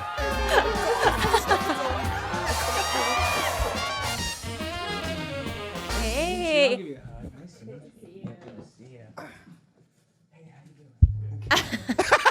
You know, I walked out there. I was like, Yeah. why is that Postmates guy look Brought familiar? the food. All right, so Steve, did you bring food? Yeah. You want me to order Postmates? No. Let's. We're not Have a ordering. second mic. You'll have to Yeah, share a let's just- very. We'll get close, Steve. Oh, wait, we're doing this. Yeah. So, Let me just finish because of what I asked you. You missed a whole lot. I heard it got heated. it's just like, It didn't get heated. It's first of all, if we were hooked up to some kind of thing that balanced, like could see our like heart meters and stuff. yeah. That's still our just normal baseline, right? Yeah. Like you're not that upset. I'm not that upset. Like,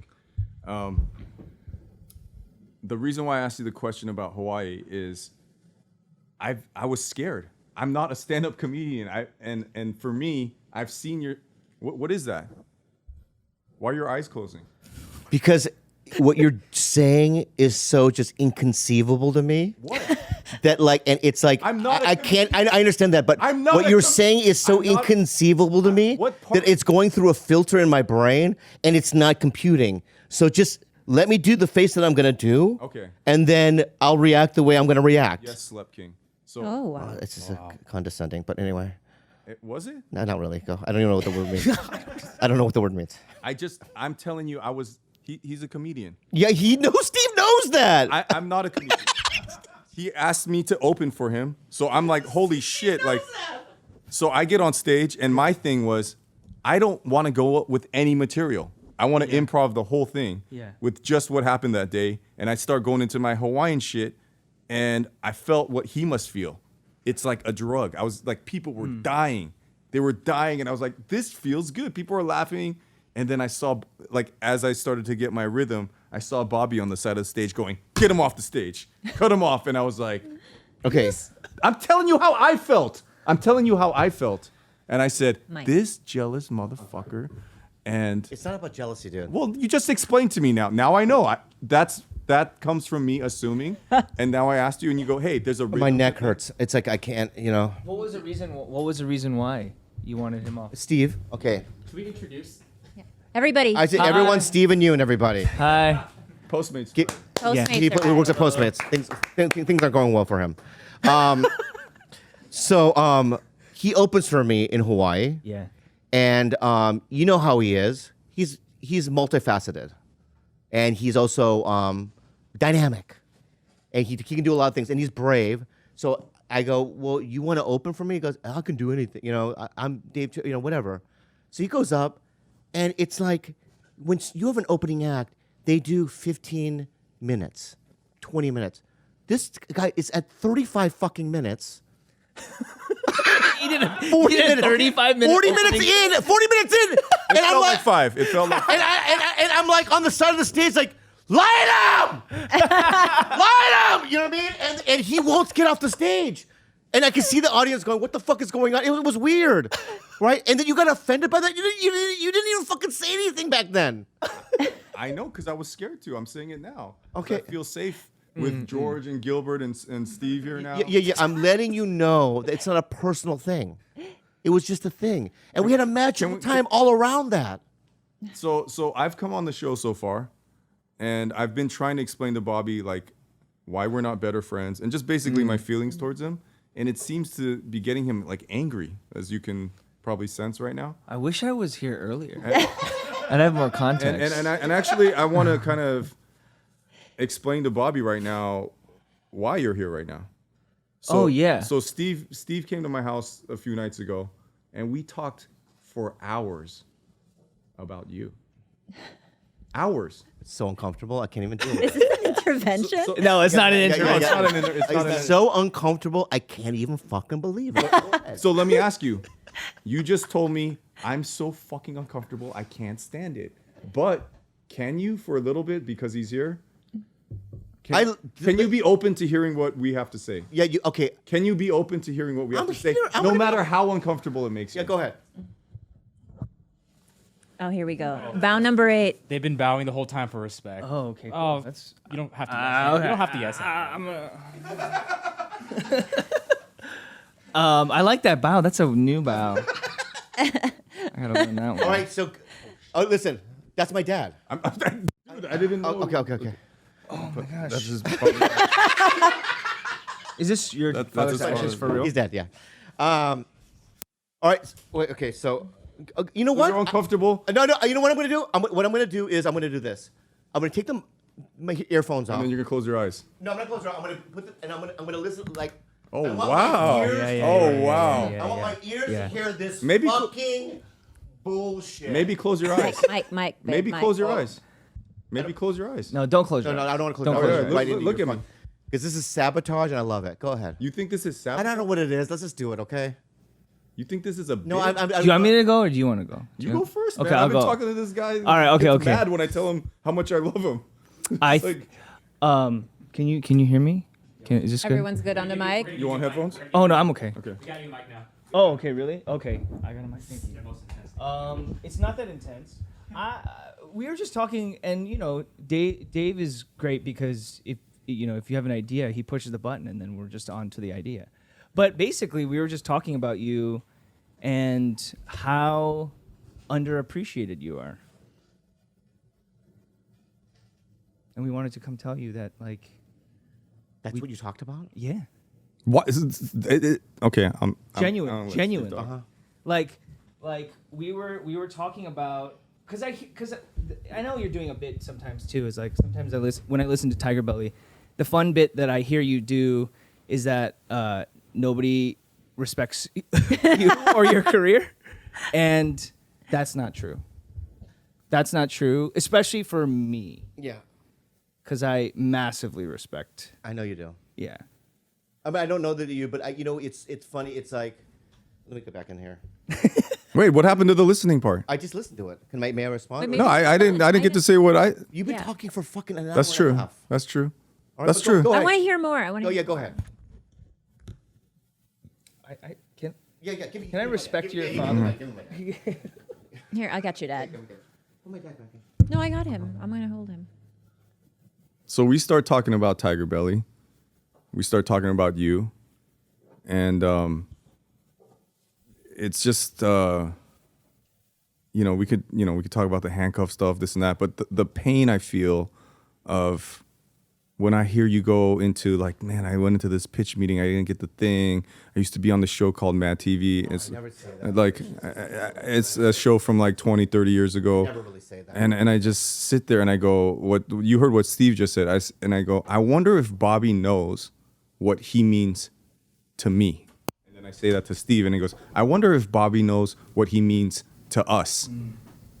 And it's like, I have it all. I'm fine. Oh no, I'm thriving. But it's like everything you've ever wanted, everything. It's like, do you know what you mean to me? Do you know what you? That's why I asked you. Are you open to hear? And you said you're gonna sit. It's not the way I thought it was gonna go. Look, you walked into Cafe 101, and you do the bit. Oh, there's a warlock there with nail polish. You do the whole thing, and I never, ever in my life thought I would meet you, and I never thought I would meet you again. Which is why I was like, this is my chance, right? And you say all this shit. You changed my brother's life. This, all that. You changed my life. You changed my life. And I want you to hear it, even though it makes you uncomfortable. Like, see, why do you got to do that? I don't know why. Why do you got to do that? I was sneezing. All right. That was a sneeze. I mean, are you taking in anything that we're saying? Yes, I am. That's why I closed my eyes, where I'm absorbing it. But I get it. I can't hear even. I get the cringe of this thing, but you know, we even talked about it. I was like, I don't know if maybe I should just call him personally. But then, you know, this is more intense, showbiz, and fun, baby. Hollywood, baby. But truly, Bobby, you're like I think you know this, but sometimes it just feels nice to hear it. Like, you did it when nobody else could. You did it for us. Yeah. We bow to you. And people don't fully know. By himself now. He's by himself, babe. Meet him. I don't. I know, because I'm gonna tell you why. This is. Did that feel foolish? Thank you so much. Don't laugh. You did it. But it's serious. But it's No, not serious. serious. Don't turn it into a joke. I'm not. Don't turn. You did it. You did. You babe. did it. I receive it. Genuinely. You did it. Receive it. I've absorbed it inside my body, and I'm gonna say something in return, and I'm gonna be as authentic and as real as I can be. Okay. Number one, it's the realization that it really doesn't mean that much at the end of the day. It's like, I have everything that I need. Okay. Honestly, I do. I have a house. I have some money saved up. I have a beautiful girlfriend. I have friends. My mom's still alive. My brother's with us, and he's thriving as well. So that's number one. Number two is, I really believe that I am owning up to who I am, not just as a human being, but also as an entertainer. Okay, and in this last year, it's been very fruitful for me. I'm working all the time, and things have been great. And I'm going to New York to do something else. You know what I mean? Next month, I got Sex in the City, right? So I'm doing that, and I'm doing, and I'm so. For me, when I hear you guys say that, right, it's it really means a lot, because obviously I love both of you. I think you both are incredibly talented, and I really do appreciate it. And I almost got really emotional there, And I have defense mechanisms, and you're doing it.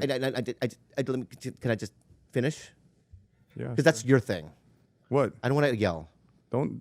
I love you. You know when I yell at you and I go, TigerBelly could be the biggest show, and that's like me. You're right. That is old. That is old Dave.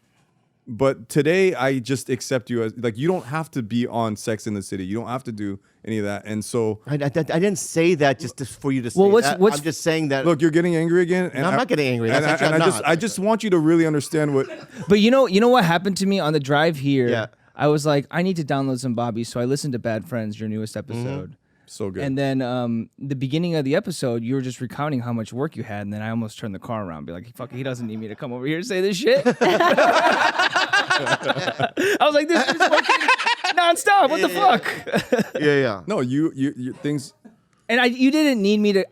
Just to be clear. Yeah. This is awkward for me because I know you don't need this, and this wasn't me. This is not an intervention or us coming here to be like, you feel down on yourself. it was- like, for me. It's just like We sat there. I haven't talked to you in a while. Yeah. And so now I get to like tell you in a time when, and I don't want to shrink you down to just Asian American, but like in a time when Asian Americans are getting a spotlight, just on that lane of what you've done for the community, beyond, separate from humanity, but what you've done for that specific community, massive. And people don't get it. And that's kind of what I want to say is less to you and more on this program. I don't think people fully realize what Bobby Lee did for Asian Americans. So this fucker's at my house. We're having this conversation at my house, and I'm like, I wish I was better friends with Bobby so I could call him right now and he would pick up the phone and we could tell him on person. And I said, you know what? What Steve's telling to me is like making me emotional. And so I'm like, I want to tell this to Bobby, but he's never going to pick up my call. I should just go on TigerBelly and tell him. And so here I am now, ambush. and you're getting, and so we start the show and he goes, oh, without DVD, I say there's no TigerBelly. There's no fucking us without you. There's no us That's without true. you. That's true. That's true. I'm Bruce Lee. There's nothing. There's a void. There's nothing. There's nothing. How about this? You know and what? then there's Bobby Lee on Mad TV, and you're like, oh, there's hope. Yeah. There's a light at the end of the tunnel. What you meant to me, a young me, what you meant to a young Steve. Yeah. Yeah. You know what's great? I want you to hear that. 100%. 100% I hear that. And I remember an episode of TigerBelly where you tell the story about you guys were at a Korean barbecue and you were talking about how like you self-anointed yourself as a Korean something. At Parks Barbecue. Yeah, at Parks, and then you fucking ate it. And that's because it's the shittiest raw deal to have to anoint yourself in your own mind to the worth that you inhabit. Mm-hmm. And that's kind of the function that I'm trying to serve here with Dave is like, let me just give it to you. Like, you got it. Like, you did it. And you did it for us. You fucking did it. You did it for us. I don't get asked to do the Yeah. PSAs. We don't want you. I get together with Steve, Ali Wong, Dave Chang, and we go, we don't want this guy here. Yeah, but can I just tell you something? Kidding. I care about it. Yeah. And I think I have a course you do. voice, and I want to say, hey man, stop the Asian violence. Say it now. But you know what, though? What I'm saying is your existence is more powerful than you realize like in that. You just doing this fucking show is more Stop Asian Hate than anything. Yes. Yes. Like you just being here and being your thriving, funny fucking self is like you don't. What were you gonna say? Don't hurt me. Don't hit me. Yeah. You like it when people hit you.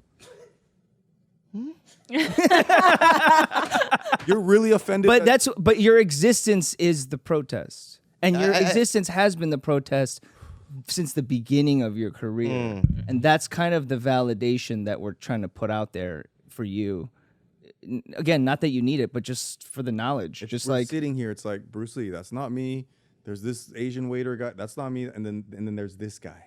This guy with he comes out, and I go, okay, that guy. I got really I got emotional, and the third day I was on Mad TV, a producer called me into his office, and he said, "Sit down." And I sat down, and he goes, "When you auditioned, I didn't want you on the show. I don't think that you're talented. I don't think that you're right for the show." He's a producer on the show, and I go, "Really?" And he goes, "Yeah, it's just like the owner of the show really likes you, and a couple of other guys, but like I just."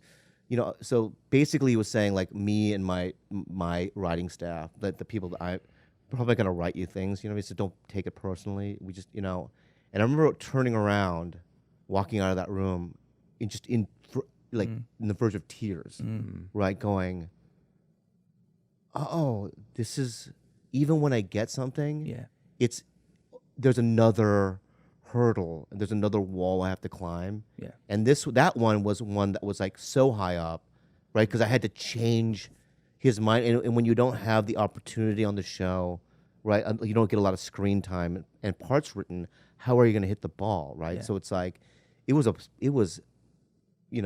it was tough, and I stayed on there. I just showed up.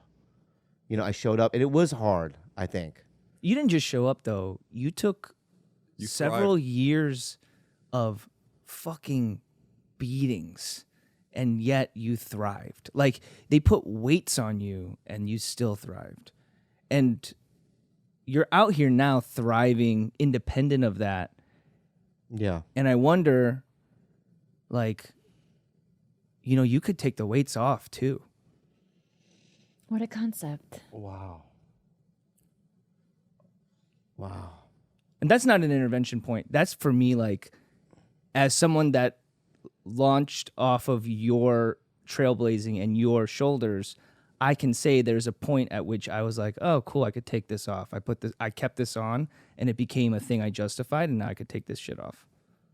And then you're just like, fuck, I'm good. Like, I can do it.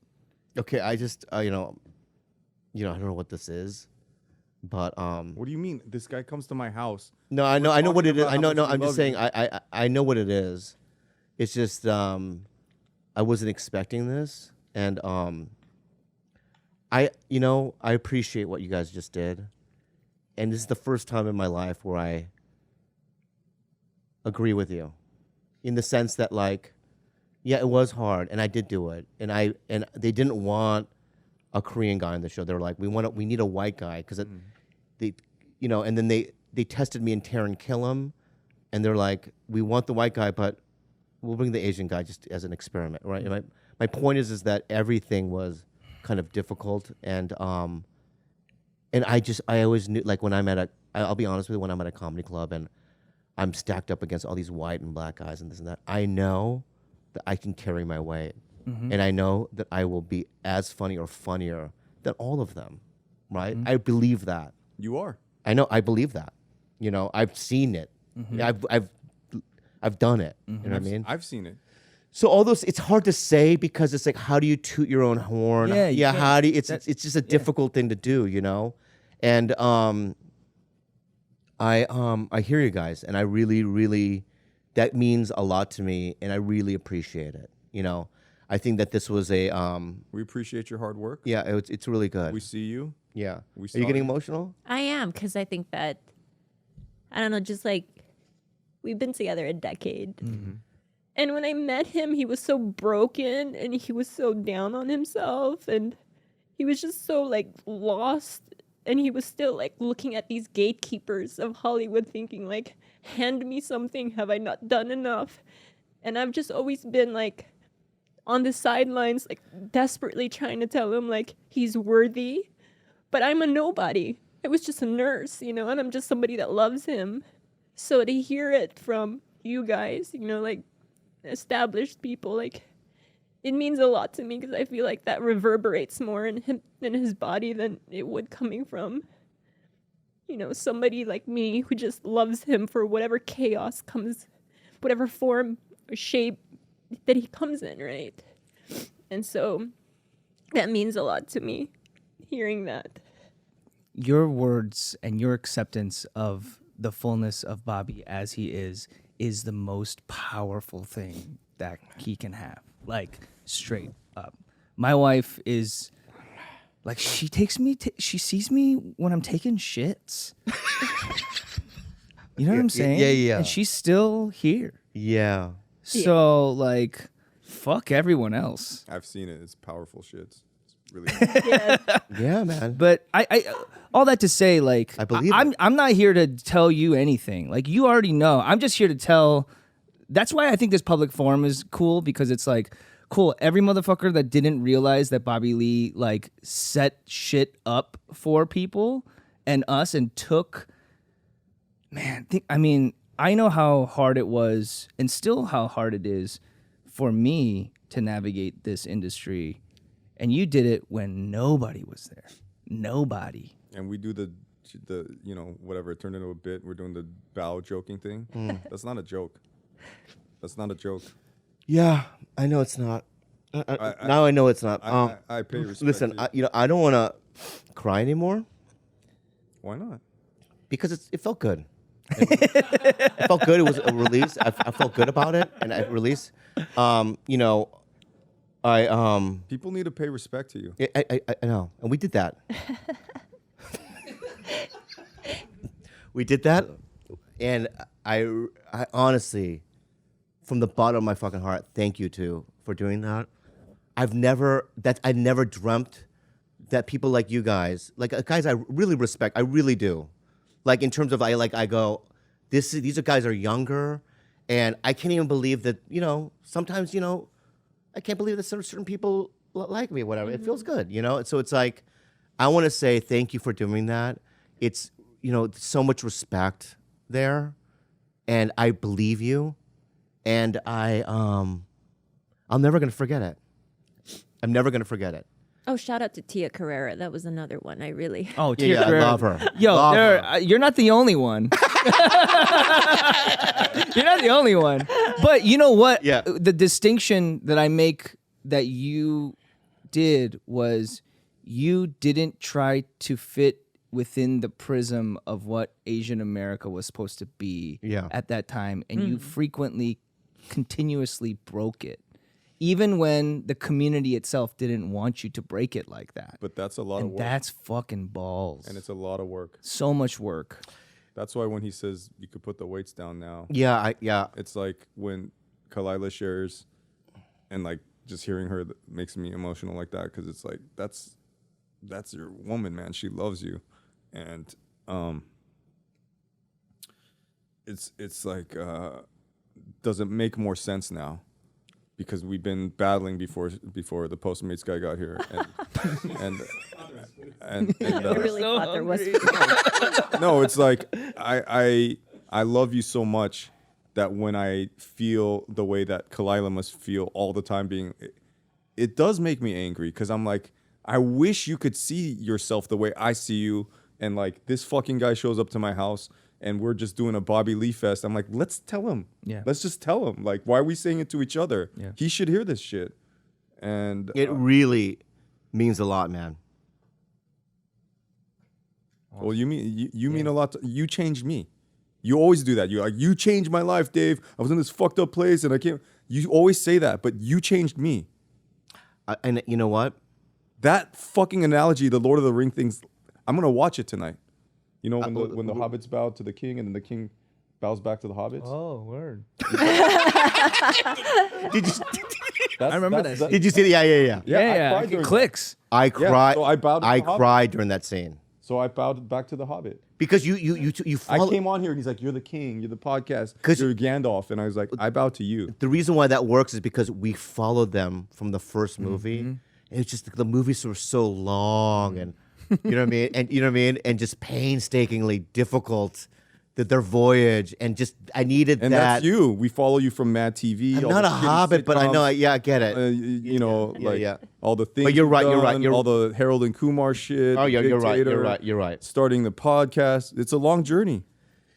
Yeah, and here's And then it feels weird as someone who's watched all the Lord of the Bobby Lee rings. Yeah. We've watched your Hobbit journey. Yeah. And then you get to the end and we're bowing to you and you're like, that was a scene. Yeah. and you're the fucking king. And then you're like, oh, Which one am I? Which one am I? You're Sam Weisman. Sam Weisman. And then, I knew you were gonna say and that. then you get to the end and you're like, Yeah. oh, I hope they still like this my Hollywood pitch script. yeah. And you're like, wait, you saved the planet. yeah. You saved everything. I think you would be Mary. I think Steven would be Frodo. Right. I would be Samwise. No, we ain't hobbits, bro. Like you're the hobbit. Fuck, that hurts. That hurts. I'm sorry. Turn that off. Turn that off. Yeah. It hurt. It hurt. I didn't even mean that. I Yeah, felt yeah, so yeah. shitty That was after I really said mean. that. But, Sorry. I that was apologize. super mean. I think it's not Hobbit and the whatever thing that they bring. I think it's you've always been a man of the people, and I appreciate that. I'm like pissed that All it right, took guys. Stephen Yeun. You know what I'm saying, and I'm not. I've been saying that the to same gas shit. you He's up. been fucking saying this whole time, and you hear it from him, but not me. I've been trying. Why are you raising your voice I'm again, sorry. man? Because I- what I'm that does is I have a defense. I want to end. If the have a longer it goes, defense- I start thinking. I'm like, wait. Why does he hear it from him, but not from me? You don't get mad at Steve Yeun, but why do you get mad at me? He said the same shit I'm saying. Like, and Because he doesn't raise his voice. He has a way of doing it where like it's more of a professor. The way he's sitting is like a professor. Yeah. You're very like aggro sometimes, dude. You're like a volcano. It's erupting. I'm gonna run. You know. When you see a volcano erupting, you don't get to see what's going on. You run away. Beautiful volcanoes. I've never seen one live. I mean, but- neither, but Yeah, I yeah. imagine is. Yeah, but I've seen. Yeah, Yeah. very good points there, Steve. Should we end with a bow? I don't want to bow anymore because we did 7. And Are you sure you're okay with 7? Yeah, I'm totally We did fine with 8. You're because- 1 away from the 3. I don't want to. Yeah, 6, but I want to. Because the other day, Yeah. right, it took me a half an hour to get to bed because I was touching everything in the house 3 times. Yeah. And every time I would hit my foot, I would do it 3 times, and it took me like 30 minutes to get to bed. And I touched everything, and I was like, I really went. What are you doing? You're fine. This is insane. You're thriving. Right? So I'm not gonna do the 3 Okay, anymore. got It's it. like I'm trying to break it. You release yourself from that. Even like cracks on the street. Like I was in Hungary, and I was like, All right, so play it out. What would happen? What's gonna happen? because your in my mind? head, I think I'm gonna die. Like if I don't do, like if I'm walking down the street and I see the same crack, I gotta hit the crack 3 times, and I feel like if I don't do it, then I'm gonna you die. see the death, or you feel like I'm gonna. No, but in my head, I was like, I'd rather die than do that, because that's fucking crazy. Like at the movie theater, you know what I do, right? Yeah. Like if I turn around in a movie theater to Steve, I have to turn around 2 more times. So if you're in back of me at a theater, this is what you see. You know what though? It's crazy. I have those tics too. I don't have it like that. Yeah. But I have this weird like breathing tic that God bless Joe. I can know she can hear it, and she just goes like, that's just. What do you mean breathing tic? You have a. Sometimes like if it's like late and I'm like stressed out, Yeah. I just like. I like have a tick, and like she just. Wow. She doesn't, you know. Of course she wouldn't, but at the same time, it's just like, I'm conscious of it. I'm like, oh, she's still here. Can I give you a compliment? Awesome. Yeah. May I give you one? Because you gave me 1,000 of Sure, them. Okay. Thank you. So it's gonna sound gross of me, but like when I'm like watching something and I see someone Asian, right? I'm very hard on them. I don't know why that is, but it's like I'll see someone and usually I'll just go ugh, right?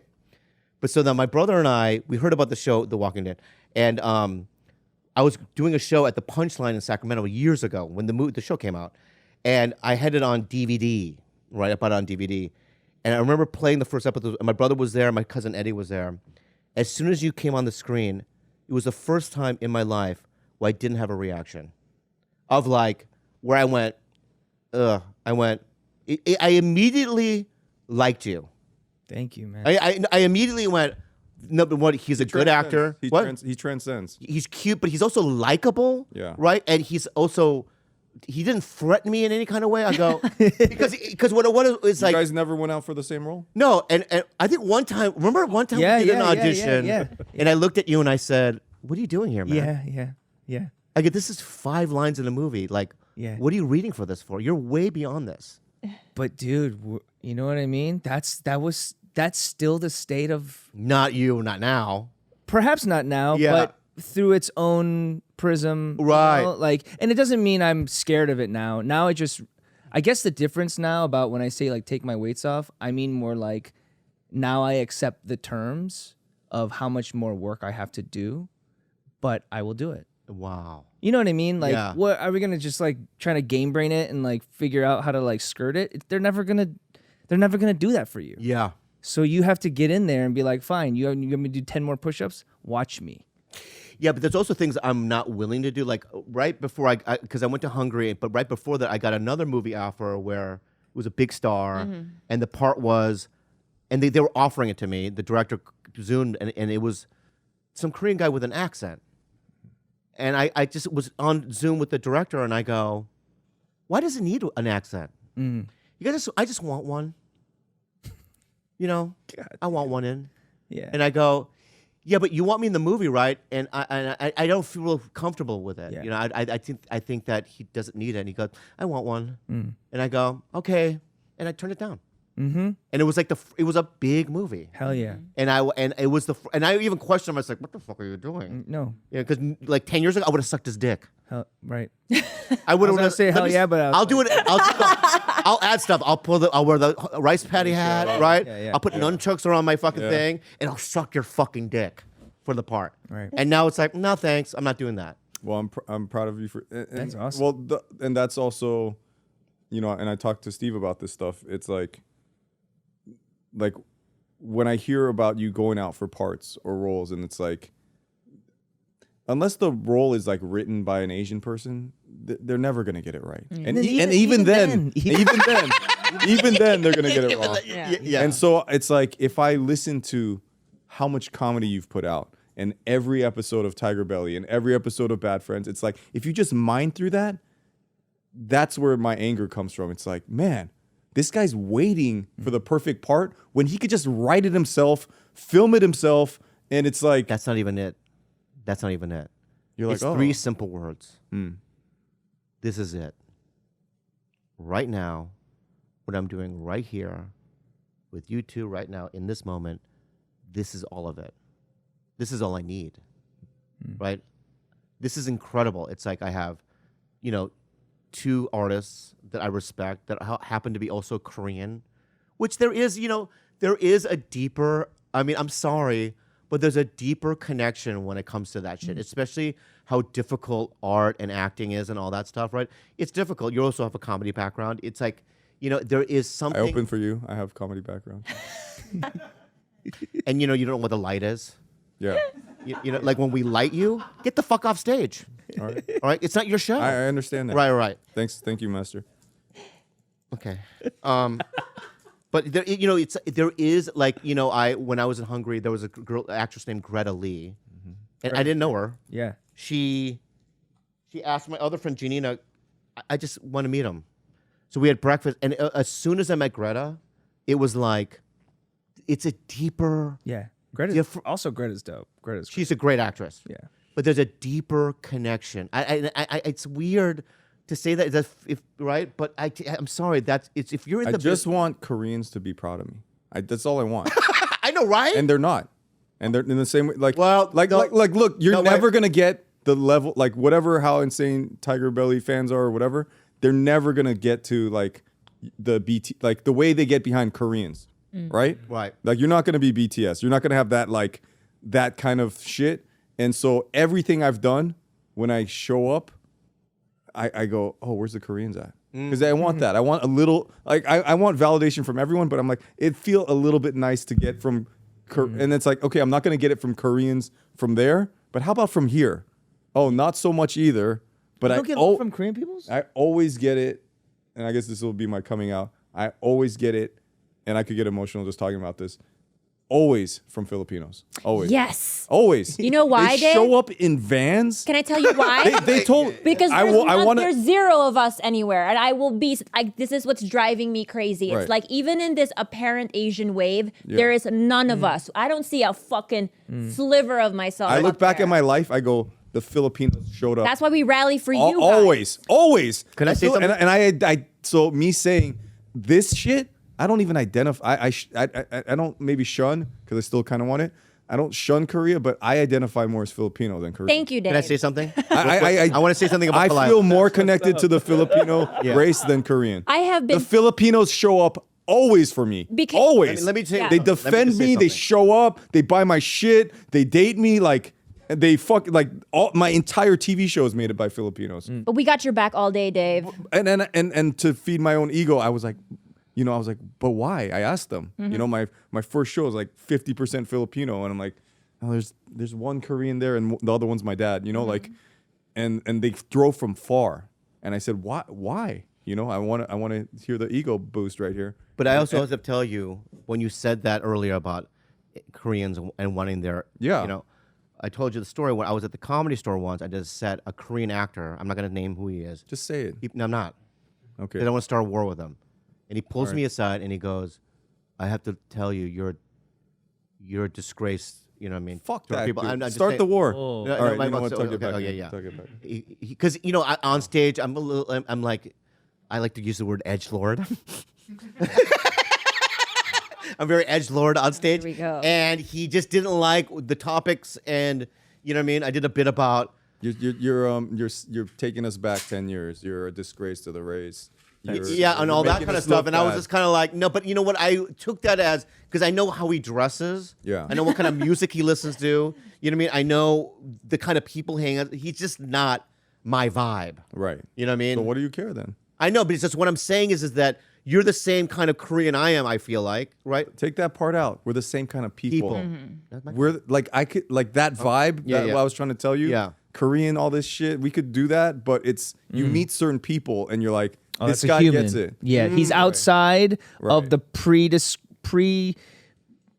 like prescribed role. Like you're operating outside of the fucking projection of what we're supposed to be like. That's huge, and that's what I'm saying. That's what you've played with, which is why probably that guy fearfully said that dumbass shit to you Yeah. because he Well, was that's scared. That's your Asian hate PSA right there. Like, Remember we were sitting at that restaurant M Cafe, and if you saw We him, saw him. and I'm like, don't look. Yeah, because We like shoved the food in Th- our yeah, mouth we and we went- left. yeah, because he was. We're spineless. You know, We're spineless. during during the LA riots, Yeah. like I remember like my dad's friend, this Korean guy, and you know, like we were like outraged. Our entire community had burned down. Yeah. And then so people like I was like, I gotta say something, and he goes, "Don't do that. That's what N-words do, right? Like that. Like we don't like. There's this feeling of like if we say the wrong thing or we get too loud, we're gonna get sent back. So you're a little bit too loud on stage, right? You're the guy. He done his due diligence to become that kind of Asian, and then here's this guy, and everyone's looking at him. Go, wait, you guys are related in the same? So what you do reflects back on him, and he didn't like that. Yeah. And to go back to just, I want to finish the Filipino thought. Yeah. I wanted to know, like, why are you guys here? And they said what you just said, because there's none of us. There's And nothing. he's like, I go, but what about the scratch pickles? And they're like, you know, Gilbert. I go, what about? They're like, look, there's nothing. I mean, not. I mean, that's why Joe Coy is making Right. so much. Yeah. they go fucking for us. money. It's a There's nothing. Yeah. So we look up to. We'll take what we can get. We'll take a Dave Choe or Bobby Lee or like. And I was like, And I'll we're take it. obsessed with tiny bits of Filipino blood. Like there's an Olympian named Natalie Coughlin. She's a swimmer. She's very white passing. She's amazing. Yeah.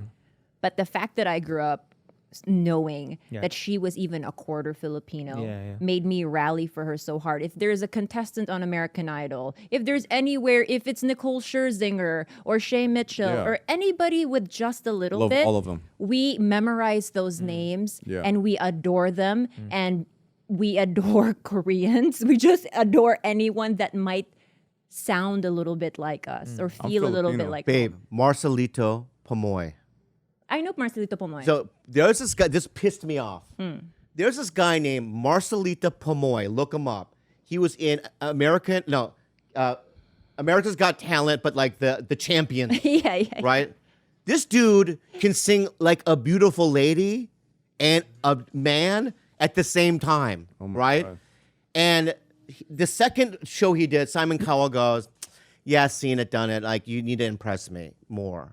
And I'm like, "Bitch, he just did something that none of these motherfuckers could ever fucking do. Right. How dare you even say that shit, right?" Anyway, I have to defend Marcelito Pomoy. Please do, TigerBelly. But Dave, I think I mean, the running theme in everything I'm saying today is basically, it's like, just make it yourself. yeah. I've like learned it's- so much today. I'm Stop starting to realize asking for that. permission. Stop going to the gate. Like, just, hey, please, master, sir, can you let me in the door? Just make your own door. I'm not doing a 3-hour podcast. Don't do it. We're almost there. I've been trying to end this. I'm not 3 hours? Yeah, I do an Fucking- hour. Hey, and I know why what don't you're trying to do. Why don't you yell at this guy? Because he hasn't done anything to piss me off, and I'm I not was trying to afraid end of- it, and he came I'm in, not and now it's- afraid of him. I will yell at him if he pisses me off. He's stretching this shit out to 3 hours. He's not. He's not. It was a surprise. That's all. I'm like, that's a pretty good looking Postmates. And then I go, what the fuck is he doing in my house? And I go, oh, it's Stephen Yeun. It was just a surprise, but I have to say this though. You guys keep pronouncing my last name wrong. You Yes. motherfuckers. Yes. we have you too. It's yeah. It's Yeun. It's Yeun. Yeah. You fucking fake Korean. I'm Filipino. I'm Filipino. I'm supposed to have Filipino. an excuse as well. I'm Filipino. All right. I get a pass. It's okay. No, I need to defend myself. I'm sorry. I need to defend myself, right? Okay. When people are saying it though, like, when you see a show and people say your names, or you see white people say your name, yeah. you just kind of go like, oh, that's how you say it, like, Johanna Young Chaychek, Yeah, you do. right? Yeah.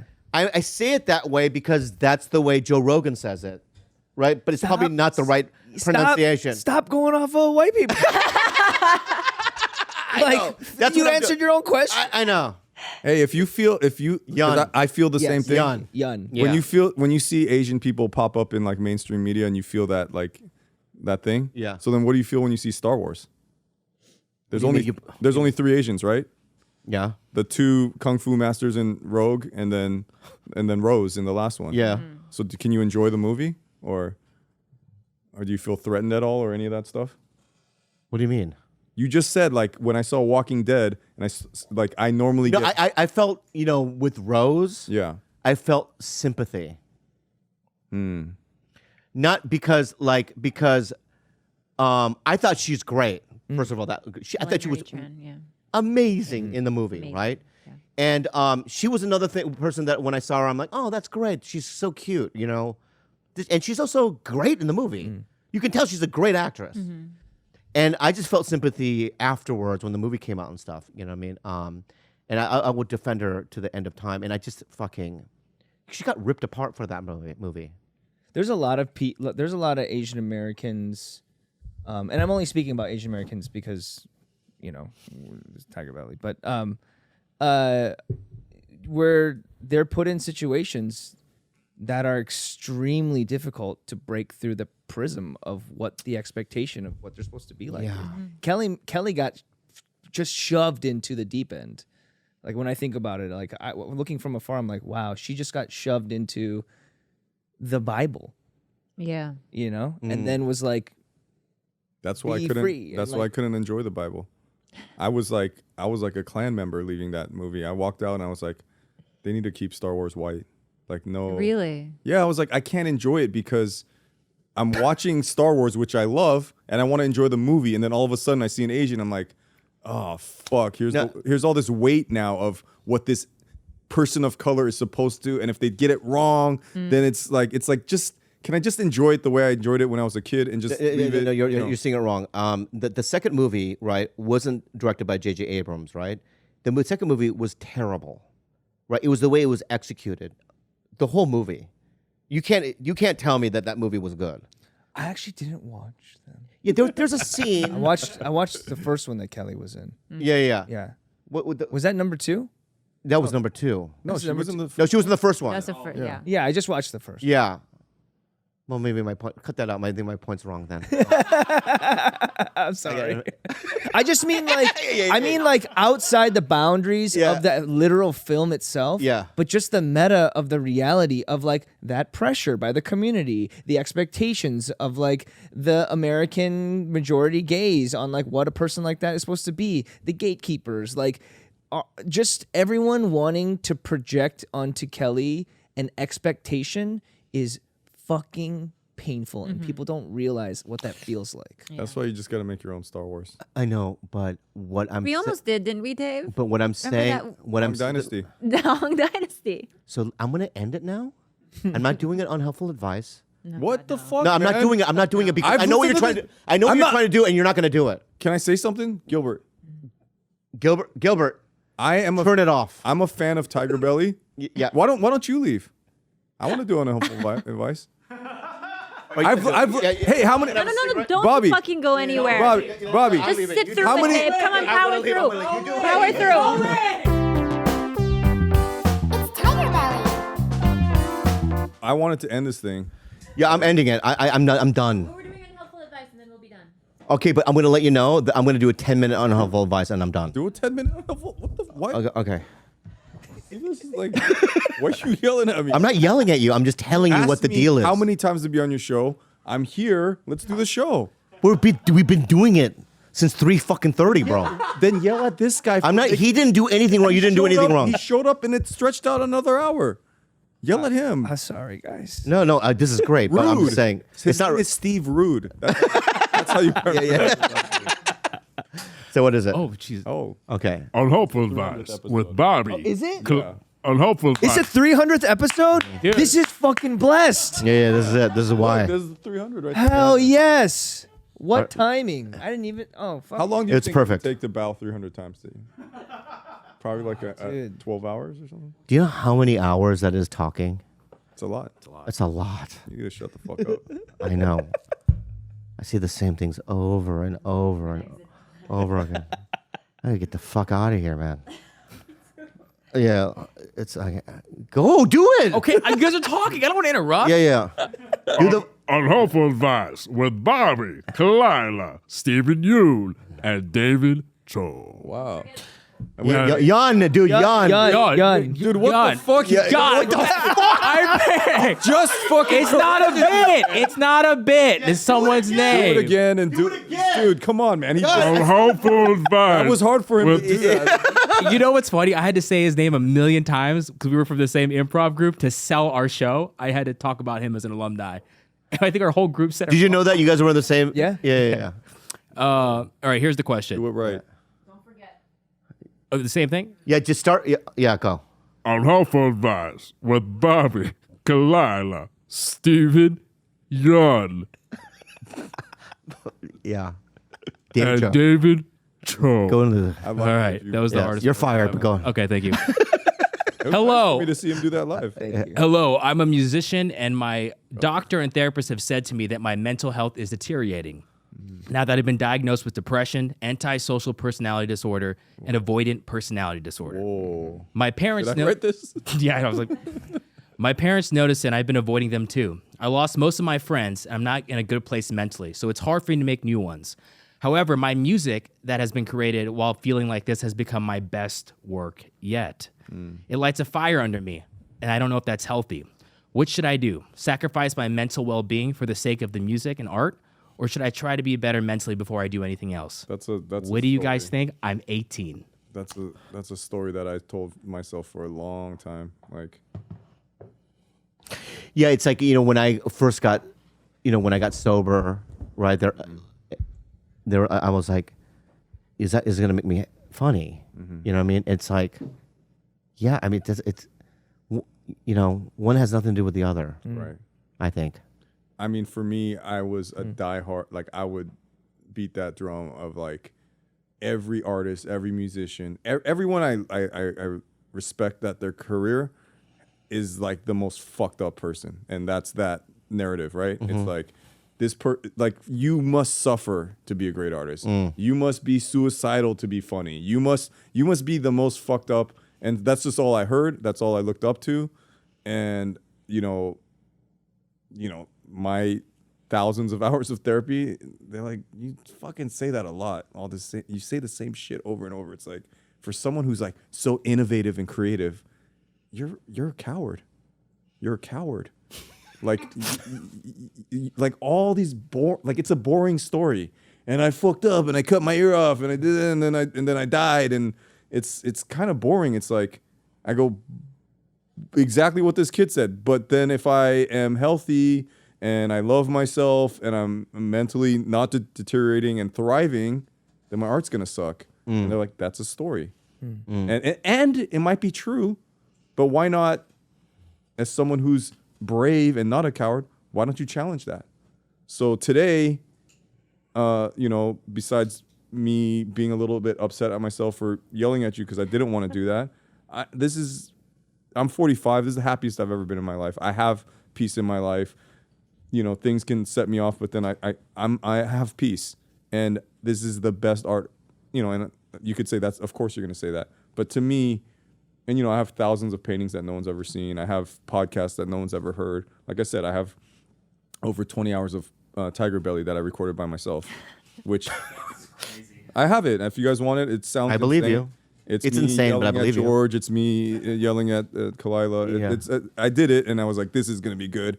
and then so I don't have the answer, but dude, like, come on, man. Like, you're gonna stay sick for And that's the thing is, I bet his music is, you know, like the Chili Peppers, right? They got to all be junkies, and it's like the day they all got sober, they made Blood Sugar Sex Magic, which is like to me their best album. So that whole story of like, oh, I got to stay in this like fucked upness, like, and comedy is like, you know, it's funny, right? But the world of comedy is so dark, right? It's so dark, and it's like, and so I always need examples. Show me the person that's healthy, that's also funny. And it's like, well, maybe they don't exist. Maybe you got to be the first one. Maybe you got to be so this guy, maybe he's got to be the first one. Maybe he doesn't have an example. So maybe you know, rock your own shit, you know, inspire yourself. I think as a companion to that, what you're saying is like sobriety has nothing to do with understanding that there's not one single way to do something, that there is something unique individually about what he himself possesses that needs to be expressed, and you don't have to be fucked up to do that. Like, sobriety doesn't mean you do it like traditionally. I don't know if that made sense what I'm saying. Wait, made do you perfect believe sense. that? What? Do you still believe you need to be fucked up to be funny? No, Okay. that's what I'm saying. No, I feel like there's a part of you that still believes that. No, oh my God, this guy. I'm just saying. I mean, Like, this guy is like, it doesn't. It doesn't. Yay. It just doesn't stop. But with this guy, but no, I don't believe that. okay. Yeah. And let's I suppose. can't ask you a question? Also, and if it does, it doesn't matter because I'd rather be this. You know what I mean? Even.